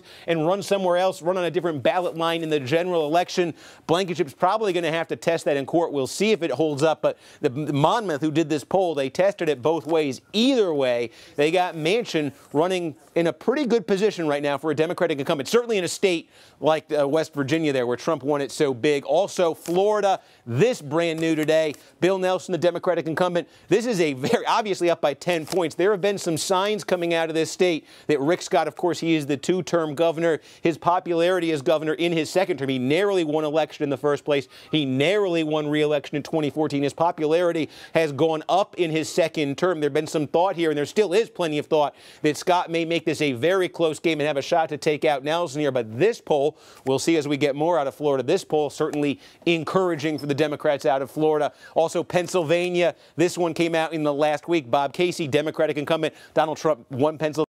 A narrow margin, being challenged by Lou Barletta. He's a congressman. He's made illegal immigration one of his signature issues, one of the first Trump supporters in the House. But you see here, Casey, right now, Democrats are not looking at Pennsylvania and worrying that much when you think about those Trump states. And also coming out of Montana, John Tester here. Montana was a Trump by 21 state. It's also a state that has a still modern tradition of electing Democrats to statewide office. It's like 4 straight Democratic governors right now. Max Baucus, a Democrat, represented it in the Senate through 2014. Tester, the incumbent, going for his third term. Right now, early polling going into this with a bit of an advantage. So we'll see. Ohio also not right now. Jim Renacci, the congressman, against Sherrod Brown, not looking like Republicans are going to make this a game here in Ohio. We'll see if the new results come in. But right now, Ohio, Pennsylvania, from a Democratic standpoint, if we went all the way back here, hey, it's the webcast. We don't have to worry as much about time.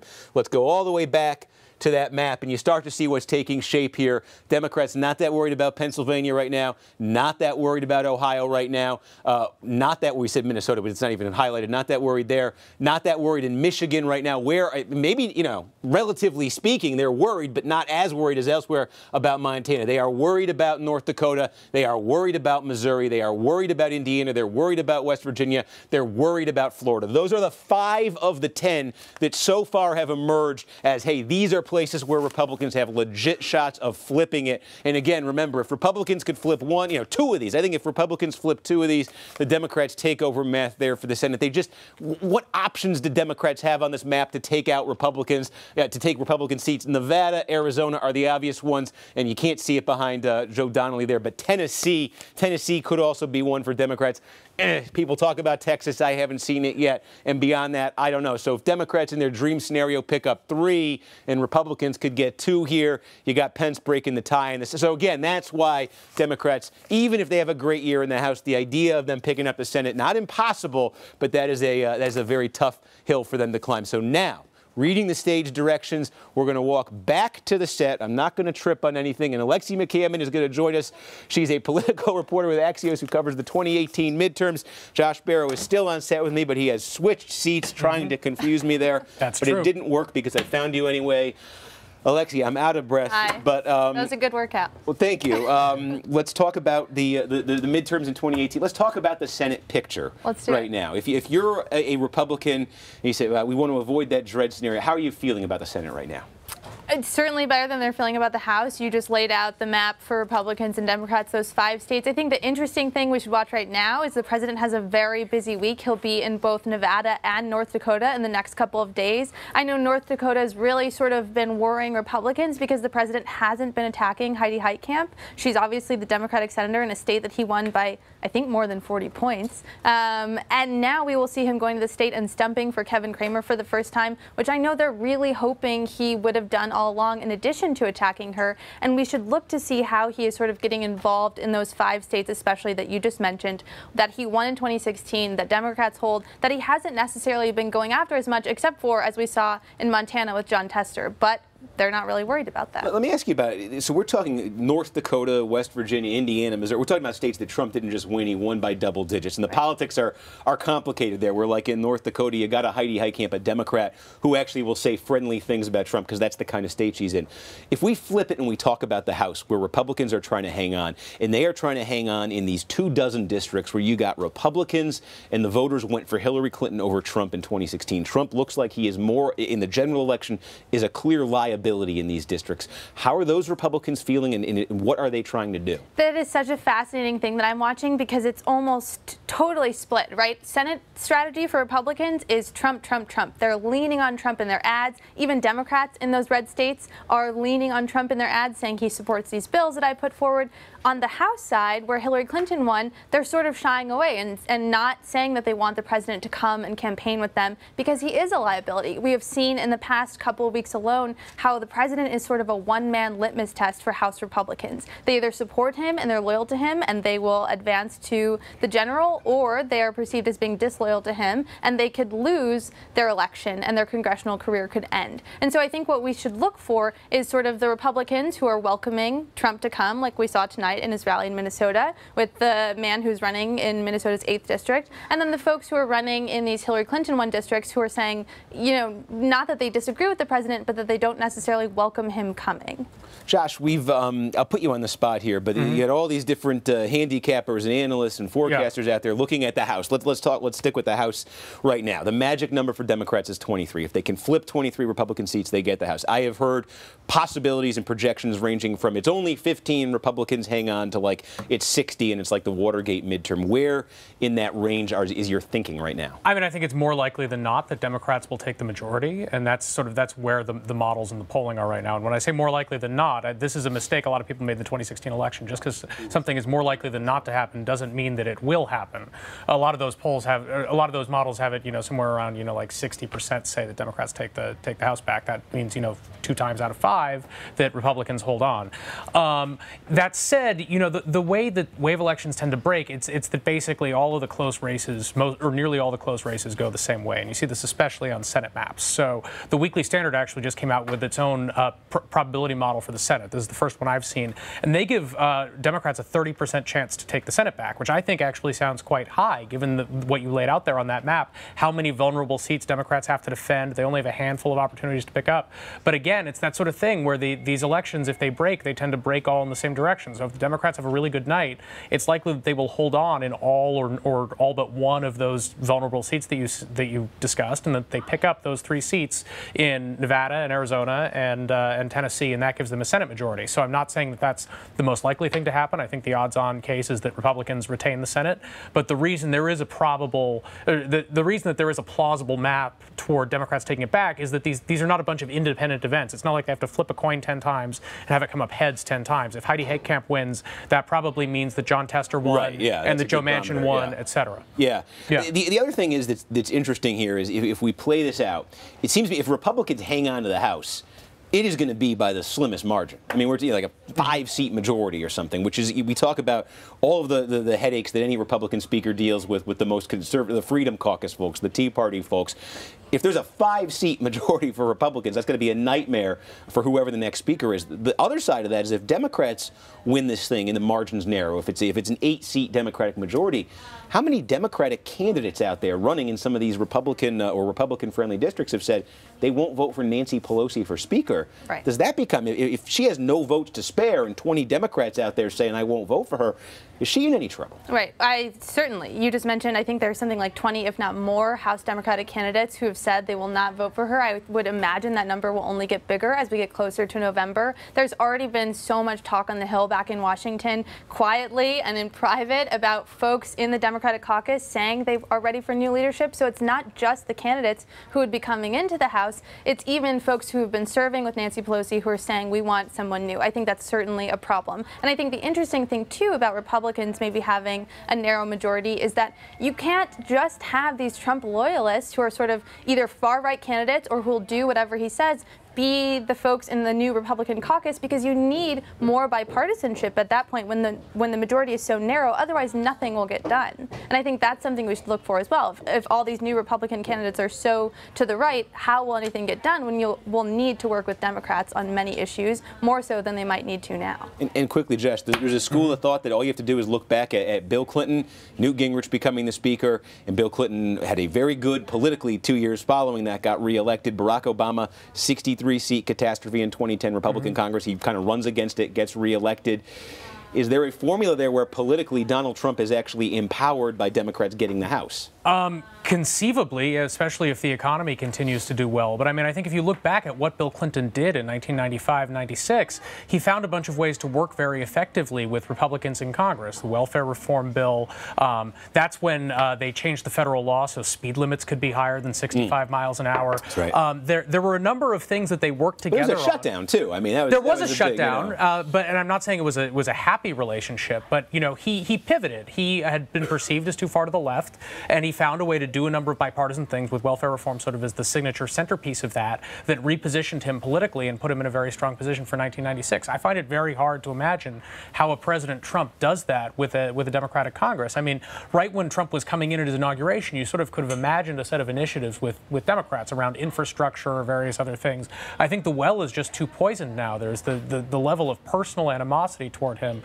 I mean, I guess, you know, well, you're the expert on early 90s politics. There was obviously a lot of there was a lot of animosity back then, too, personally toward Bill Clinton. But it feels like an even higher level now, a sense that, you know, that not just that Donald Trump is a bad person, but that, you know, the person who is so morally reprehensible that how could one possibly do business with him? I think it would be very hard to come up with a scenario where you have Trump racking up a number of achievements with the Democratic Congress that he can then run on and you know, position himself to appeal to voters in the middle for 2020. Yeah, I wonder too if it ends up being, if it's the opposite of what you say, where it's not that they work together and have achievements, it gives him this motivating threat to his base in 2020. All right, Democrats got this. Don't let them get this. Especially if they move forward on impeachment articles. And that's we know the Trump folks want them talking about impeachment certainly in 2016. So far, Democrats have pretty much, from the high levels at least, resisted that. Okay, we're going to go back to this Twitter thing. During last week's stream, we asked you if Birmingham, Milwaukee, Denver, or another city, see, there were, this was last week's poll, right, should host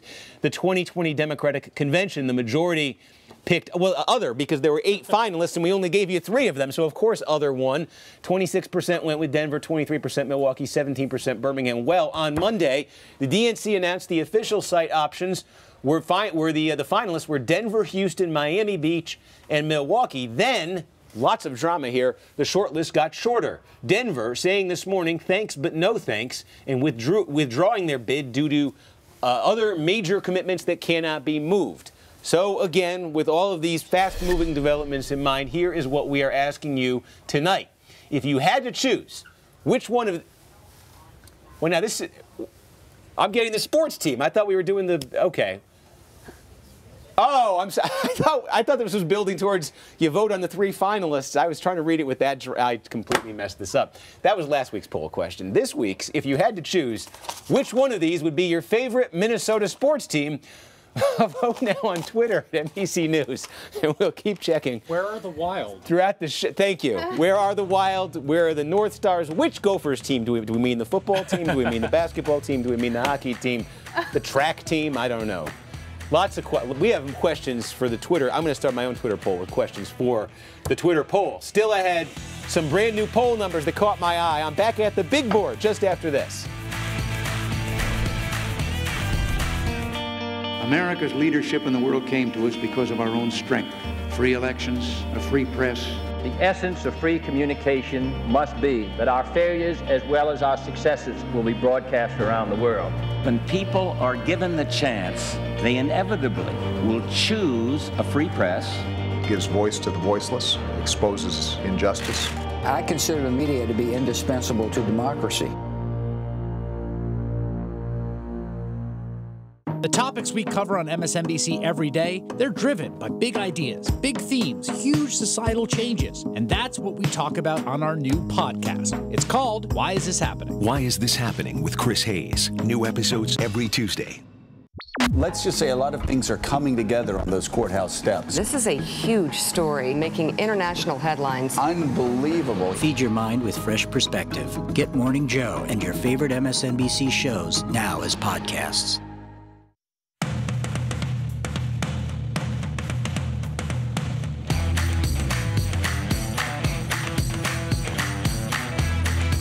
All right, we're back. That was, you know what, in TV, the breaks are like 3.5 minutes long. You can take a nap in those commercial breaks sometime. Not when it's online, on Twitter, on Snapchat, or whatever we're currently airing on. So I'm already back at the big board.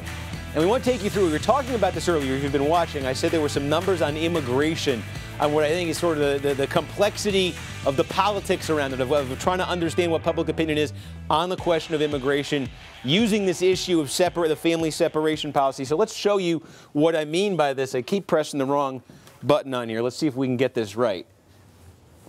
Here we go. So this is the family separation policy. This is what we've been talking about, for the last week. Trump signing that executive order today that may or may not put an end to this. We got to figure out exactly what it means.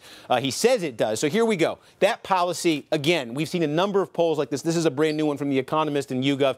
Basically 2-to-1 against, 54% disapprove, 29% approve.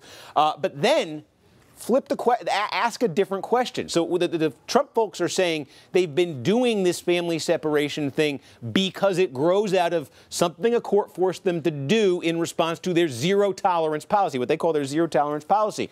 Arrest and jail for those crossing the border without documentation. Well, what the Trump administration has been calling its zero tolerance policy for illegal border crossings, you actually have, in this poll today, plurality support. 46% folks say they approve of that. 37% disapprove. Now, interestingly, you take a look at the party breakdown on that. You get the polarization you'd expect on that, but you do have almost 1 in 5 Democrats. When you describe that policy to them, you say anybody who is caught going across the border without documentation, should they be arrested and jailed?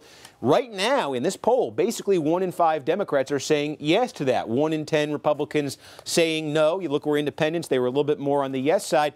So you have plurality support right now for that concept. So again, we talked this week because obviously it was happening. It's in the news. It's a major story. It's a major dilemma from a policy standpoint for the country. It posed all of those very, very major, big, fundamental questions. But the other policy behind it, politics on that might be different. And if this family separation policy is history, we'll see. But if it is history, it does raise the question of, do the politics of the issue move to this? Also, there's this question that was in this poll. This caught my eye as well. Gave folks 4 options. The 4 options 3 options we've been discussing, and one kind of wild, crazy one here at the end. But options of what to do when you get a family that's crossing the border illegally. What do you do? So you ask, do you release them and have them report at a later date? Catch and release, they call this. Okay? You were crossing illegally. Here's your court date. Maybe they do some kind of ankle monitor or something like that. 19% say they support that approach. How about what's about to happen right now? You hold the family together. You don't separate the adults and the kids. You hold the family together. You detain them until they have that court date, that court hearing. That, by far, attracts the most support, 44%. How about what the Trump administration was doing? You arrest the adults, you separate the children. 12% picked that as the thing they actually want. This is one nobody's been talking about, at least nobody in a prominent position. You arrest the adults and you arrest the children, and you send the children to juvenile detention. You give them that option. 8% choose that. But again, when you try to understand public opinion here on immigration, that family separation policy, deeply, deeply unpopular. Okay, so what do you do? Well, what you find, you add these together. I mean, you're about 2 out of 3 there. That's about 64% choose either the family being detained together or something harsher than that. 19% in this poll choose what's called catch and release. Now, again, politics of this maybe haven't been litigated in the court of a public opinion that much. We'll see if one of these solutions becomes a partisan thing. The Democrats embraced it, the numbers change. But I think this is sort of a gut-level test of Americans and their attitudes, their instincts, when it comes to some of these dilemmas that are posed on the question of immigration. And at least I found this interesting because on the one hand, you've got this absolute humanitarian question that the Trump administration's wandered into, certainly a public relations disaster they've wandered into here. But when you look at the broader question of that dilemma at the border, I do wonder if the politics start to change on this and we fully understand how folks really think about and process the issue of immigration. So again, we're going to walk back over to the table here. We were having this, should I do this? I don't know. Here we go. Going back over to the table, and we're basically going to, Jess McIntosh is back with us. I am. Josh Barrett is still here. And we were having this conversation a little bit earlier. Yeah. So we've gone over some of this ground, but it sounded like there was more to be said earlier. Those were interesting numbers. Let's say more. What do you know? I think that Republicans have been demagoguing on this issue for a very long time, and they have been successful, at least with a certain amount of Democrats. The idea that there is something to be feared from undocumented immigrants, the idea that they will take our jobs or commit crimes, neither of those is borne out by facts. People who cross the border, even illegally, are less likely to commit crimes than those native-born Americans. So, but we still have this sense, because of what Republicans have done on this issue for the past few decades, that there is something to be feared specifically from brown people crossing the southern border. There isn't. It's going to take a lot of soul searching and a lot of conversations among Democrats and progressives to make sure they have a spine on this one. We don't need to be afraid of these people, just like we didn't need to be afraid of the Irish. So I think if you asked people, what would we do about students from Europe who overstayed their student visa and were then in the country illegally, the idea that detaining them until a court date was the correct way to deal with that situation seems a little absurd. So how would you deal with someone who overstayed a visa from Europe? You wouldn't deport them? I think, you would try to get in touch with them and figure out where they were and whether they could stay here legally or deport them if they right, couldn't. But we're focused on these asylum cases right now. But your typical student visa overstay case would not be someone who would be claiming asylum. So but that's the thing. Is that most Americans wouldn't want to put those kids in jail. I think that wouldn't seem like a reasonable solution there. Deporting might be, but let's detain them. In the process of deporting someone, you detain them. Deportation is an extremely unpleasant process that people want to avoid. But talking about indefinite detention, I don't think that people who overstay student visas, I don't think that most Americans would go, yes, indefinitely detain them. Well, the reason that you have the detention issue with the asylum cases is that people, they may end up have a right to stay in the United States, and so there've been, I think people, have this sense, and this is embodied in the bill that Senator Ted Cruz has put out there, that well, shouldn't it be possible to figure out whether these people qualify for asylum or not, and then give it to them or deport them if they don't qualify. And there are some things that could be done to speed up that process. You could have more immigration judges, but the problem is that sometimes those things are very fact specific, and it can take a long time to make those determinations. And it's a genuinely difficult policy issue to figure out what to do with those people in the period where it can stretch on for months or years before you know what their final immigration status is going to be. We treat them like human beings. But most of the illegal immigration issue in the United States is not about people who are claiming asylum. It's people who can be subject to removal from the U.S. if they. Let me ask it this way. All of which is to say that basically, if you're going to have an immigration policy that makes rules about who is and is not allowed to be in the United States, then people at least sometimes have to be at least subject, which doesn't mean you have to do it every time, but you can remove people. You can detain them and deport them. I think everybody is in favor of a system that allows you to do that. Not everybody. The sort of, when people say, abolish ICE, the idea is that you shouldn't have interior enforcement of immigration. People shouldn't be removed. I don't think that's what people are saying. Well, it depends who you talk to. ICE started just 15 years ago, and it has been. You could fold ICE back into an agency with. This is the thing about this. When you take a poll on the issue of immigration, or when you just do man on the street interviews and you say free speech time on immigration, what do you think of it? How people define the issue of immigration, what they think the important topics are. It is so hard to corral and to make sense of. And we were talking about this earlier, the idea that even within individuals there are conflicting, contradictory attitudes about this. But let me give you my stab at trying to make very, very broadly here, make sense of the public opinion, and I'm curious if you guys agree with it or would take issue with it. But I think when it comes to big picture, the value of immigration. Is this a positive force or a negative force? Big picture, folks who've, come to this country illegally, but they're here now, how do you deal with them? Do you have some sort of pathway, or do you have some sort of deportation? On those issues, the Republican Party seems significantly to the right of where public opinion is. Significantly to the right of where, if there's a sort of median in this country.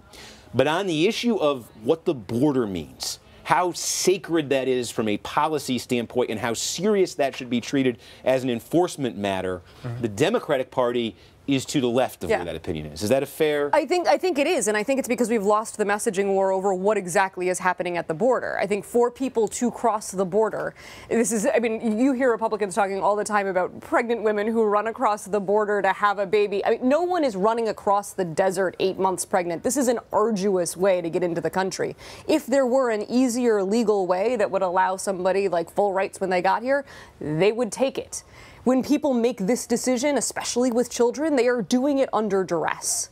So if we and if you talk to people on the border communities, like on the north and southern sides of the border, those are deeply integrated communities. If you actually spend time there learning what their reality is, you have a very different sense of the border than people who are in Duluth, Minnesota, which couldn't possibly be farther from where he wants to build the wall, thinking that there are masses of terrorists running over it's not happening. So a lot of it is unlearning stuff that we have learned, and Democrats have not been good enough about pushing back on Republicans who say that we are in crisis because of this influx of criminals coming over our southern border, when none of that is the case. I don't think it's just, I mean, the president does focus very much on this, public safety and crime rhetoric, and that clearly resonates with some number of voters, especially Republican voters. But there also, I think, is a sense among a lot of voters about that, immigration is good, but it should be done legally. It should be done in a matter and in an orderly manner. And so when you see these pictures from the border, and it's not orderly.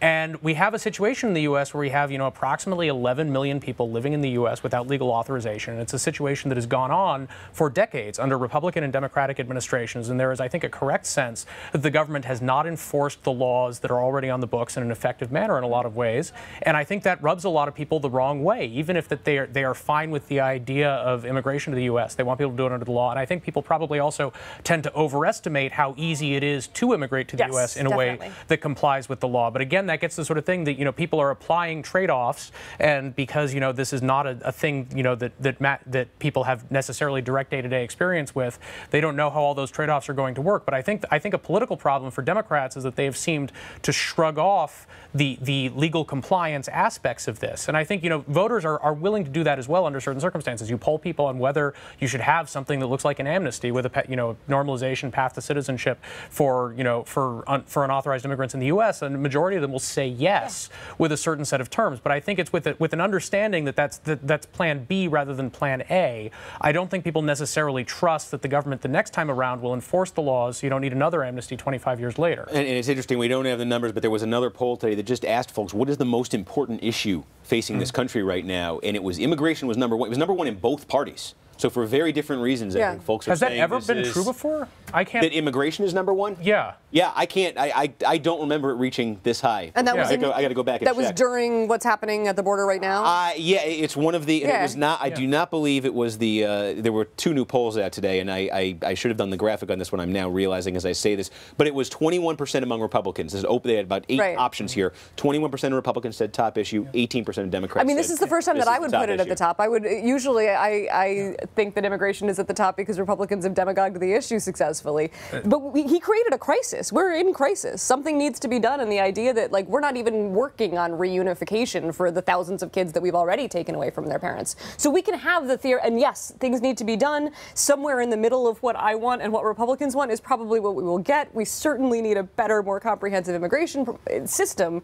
But right now, we have babies in cages, and that means we can't have the rest of the conversation. We can't have any other conversation until that gets fixed. Yeah, it just seems though as we say, the thinking on this is so kind of all over the place, and it's true of so many issues. You ask people, they'll hold views that are totally in conflict with other views, but I think on this one it's particularly true.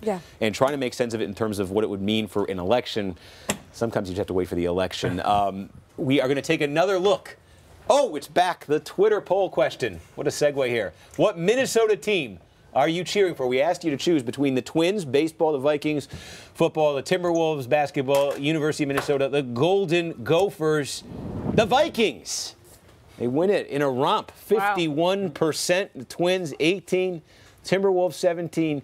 The Golden. I just realized another Minnesota team we should have put up there. I'm retracting my vote for the Minnesota North Stars as much as I love that team. How about the old sitcom Coach? Remember Coach on ABC in the 1990s? Minnesota State, the Minnesota State Screaming Eagles. That's my favorite Minnesota sports team. And I wish that was on the Twitter poll, and I'm sure it would have won, because everybody remembers the show Coach with Craig T. Nelson. I want to thank everybody for tuning in tonight. We always have to end with Craig T. Nelson. That's what I said. Thank you for tuning in wherever you watched. Jess McIntosh, thank you for being here. Josh Barrow, thank you for being here. Also, Shermichael Singleton, thank you for being here earlier, along with Alexi McCammon. I'm Steve Kornacki. Up next, NBC's Jolene Kent with a few stories that touch on the big issues covered in Trump's rally tonight. Stay with us. Hi guys, thanks for joining us. We've got stories on immigration and education, but first the big news of the day. Just hours ago, President Trump signing an executive order stopping his policy of separating families at the border. NBC News is hearing that the order may allow families to be held in immigration detention together. Kristen Welker is breaking it down for us. We're signing an executive order. Tonight, under a mountain of pressure, a stunning reversal by the president with the stroke of a pen, after saying for days only Congress could do it. It's about keeping families together, while at the same time being sure that we have a very powerful, very strong border. The executive order keeps parents and children together while the adults await immigration hearings and instructs the military to build new facilities to house those families. The plan doesn't end the president's zero-tolerance policy, which requires everyone who crosses the border illegally to face prosecution. Do you think you're backing down? Critics? No, the border is just as tough. But we do want to keep families together. But acknowledging the dilemma. If you're really, really pathetically weak, the country's going to be overrun with millions of people. And if you're strong, then you don't have any heart. That's a tough dilemma. Still, it is an undeniable shift after the president and his top officials argued for days. Now, wait, you can't do it through an executive order. Congress and the courts created this problem, and Congress alone can fix it. The president was under fire politically and personally. Those images affect everybody. With his daughter Ivanka Trump and the First Lady expressing concerns over the images of children in private conversations. Sources familiar with the matter tell NBC News. Ivanka feels very strongly. My wife feels very strongly about it. I feel very strongly about it. I think anybody with a heart would feel very strongly about it. We don't like to see families separated. The personal appeals capping days of political turmoil. On Sunday, images surfaced of kids in cage-like structures. By Monday, the world heard the horrifying sounds. Children crying, just separated from their families. Tuesday, the president tweeting a warning against an infestation of illegal immigrants. When you prosecute the parents for coming in illegally, which should happen, you have to take the children away. The bipartisan calls grew louder on Capitol Hill. Well, the White House could change it in 5 minutes, and they should. We know the depths this administration will go to now to push their hateful agenda. Allies slammed the president. The pictures of children being held in what appear to be cages are deeply disturbing. This is wrong. The Pope labeling it immoral. Adding fuel to the fire, overnight protesters heckled the Department of Homeland Security Secretary, the public face of the zero-tolerance policy, while she dined at a Mexican restaurant. Shame! Shame! Shame! Now, the hard part. Congress still wrestling with a long-term solution on immigration and what to do with all those children. And despite this executive order, the immigration crisis is, of course, not over, and it is up to Congress to fix the root of the problems, something that's plagued both parties for decades. Tomorrow, the House will likely take up 2 bills that address family separations and also include funding for the president's key priority, a border wall, but both bills face big hurdles. Here in the States, employers seeking highly skilled foreign workers typically request temporary work visas, or H-1Bs, for them. Many are software engineers and workers in the tech industry. Now, Trump's controversial immigration policies and the expected crackdown on those visas have sent tech workers and tech firms fleeing north to Canada. This is Jit. I'm Jeet Ghosh. I'm from India. He came to the U.S. in 2006 for graduate study. And now, I work as a software quality analyst. I work as a part of the team in Visa, where we make sure that all the transaction data and customer personal data is safe. Jit is planning to move to Canada because of the uncertainty of the U.S. visa policies. According to a 2016 Cato Institute report, the best case scenario, on average, for an Indian citizen to receive a green card, 50 years.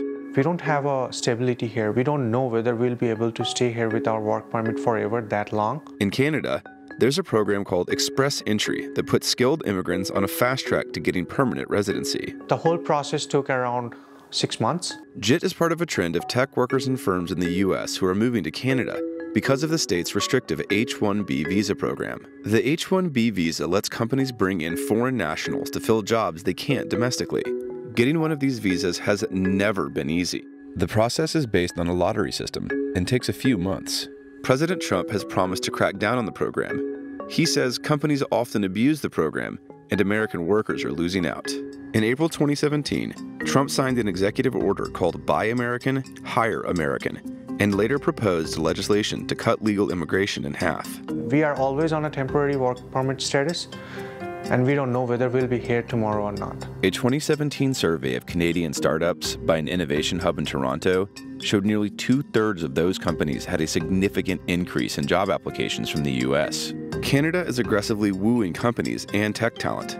They promise expedited immigration, free healthcare, and large tax rebates to high-tech firms. Michael is a tech recruiter. For 7 years, he's been helping companies hire tech talent from around the world. People are becoming more and more disenfranchised with the U.S. policy and the U.S. culture, and people who have options are going to other places. Datalog, a tech startup, is moving its engineering operation to Montreal, Canada. People nowadays are thinking that it's a little bit less sexy to move to the U.S. given the current policies that are at play, or at least the perceived policies that are at play. And by having an office in Canada, we can actually welcome that global talent into a central place, a place where people can do work side by side. Making sure that people feel welcome is my top priority. And by having both of these offices, we can actually make sure that we're both meeting the needs of our clients as well as making sure that people are welcome. The tech sector employs about 4% of the total U.S. workforce.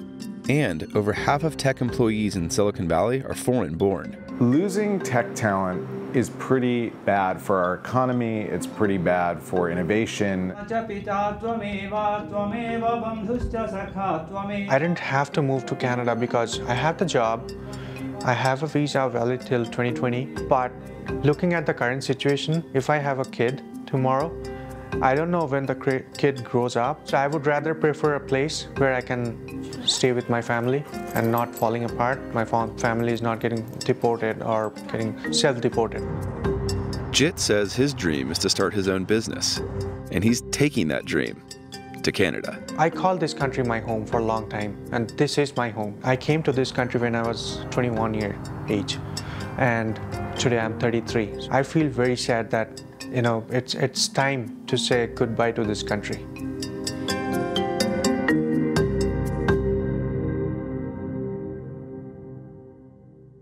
So why are companies looking overseas to fill high-level jobs? Some educators are saying it's because American high schools are not doing enough to prep students for the demands of the job market. Check out this explainer. American high schools are, on the surface, doing better than ever at educating young people. 84% of students are graduating on time, an all-time high according to the U.S. Department of Education, and 70% are enrolling in college directly after high school. But beneath this picture lies more sobering statistics. Just 25% of high school seniors are able to do grade-level math, and just 37% score proficient in reading. Educators and workforce experts are increasingly worried that the preparation students are receiving in high school is out of sync with the emerging demands of the labor market. Work is changing rapidly, and good middle-class jobs are disappearing for workers who only have high school diplomas. Of the 11.6 million jobs created in the post-recession economy, 99% went to workers with at least some college education. The Bureau of Labor Statistics predicts that over the next decade, well-paying jobs in healthcare, computer science, and other STEM-heavy fields will continue to grow quickly, as will low-paying jobs in fields such as home healthcare. Meanwhile, automation threatens to further disrupt the labor force. So what does this mean for high schools? Some educators say schools need to double down on teaching STEM skills because of the growth in those fields. Others point to the need for soft skills, critical thinking, problem-solving, communications. Artificial intelligence may replace some need for high-level data skills, but it can't replace human interactions in fields such as healthcare. Schools are also starting to collaborate more closely with employers to figure out what the in-demand jobs will be and to help students prepare. Colorado, for instance, is using labor market data from sources such as LinkedIn to track emerging job opportunities, and is pushing for students to start apprenticeships as early as high school. Whatever the future holds, experts say that education policy will play a key role in shaping how extensively factors like automation displaces workers and create new work opportunities for today's students. We're seeing more workers moving from job to job, gig to gig, something that's known as gigging. And gigging has spawned a whole new economy of its own. unlike a lot of things, this works a lot better if you have, the means to save a year's worth of living expenses and buy your own health insurance and save for retirement on your own than it does if you don't have those advantages. The traditional structures and regulations that protect workers are all attached to the employment relationship. So if you're working in the gig economy, you don't have any of those. I started writing about the gig economy in 2011, and I was working as a startup reporter at the time and hearing all of these startups pitch their products and noticed this trend of people saying, okay, we've got this new app where you can find work, and that means that you can work whenever you want, doing whatever you want in this flexible, independent way. You're going to be your own boss. And what I found, many, many years later in interviewing people who are working this way, there are like a good number of people who are looking for that. On the other end, there are people who are doing this because they can't find any other work. Early on, Uber's CEO said something like, this is really the safety net for a city. If people lose their factory jobs, they can just press a button and get to work. And in my reporting, I found that it really doesn't work that way for everybody. There was a nonprofit organization that tried to test this idea in rural Arkansas, in this town where 40% of people live in poverty and there aren't a lot of good jobs. They said, okay, we'll teach people how to get jobs in the gig economy and connect through them online, and that means that there doesn't have to be opportunity here. They can find opportunity anywhere. And what they found was that it really wasn't the case. These people would apply to jobs, but they were competing with people who would do low-skilled work in other countries for less money, and then people who had degrees, and that just wasn't very helpful for them. The gig economy could be a much better option for everybody if we untied the protections and benefits that we have created to support this full-time job, if we also created ways to support people who are working in the gig economy. Thanks again for joining us. Stay up to date with the latest news with our breaking news email and sign up by texting BREAKING to 66866. And you can always visit our website for coverage and analysis through November.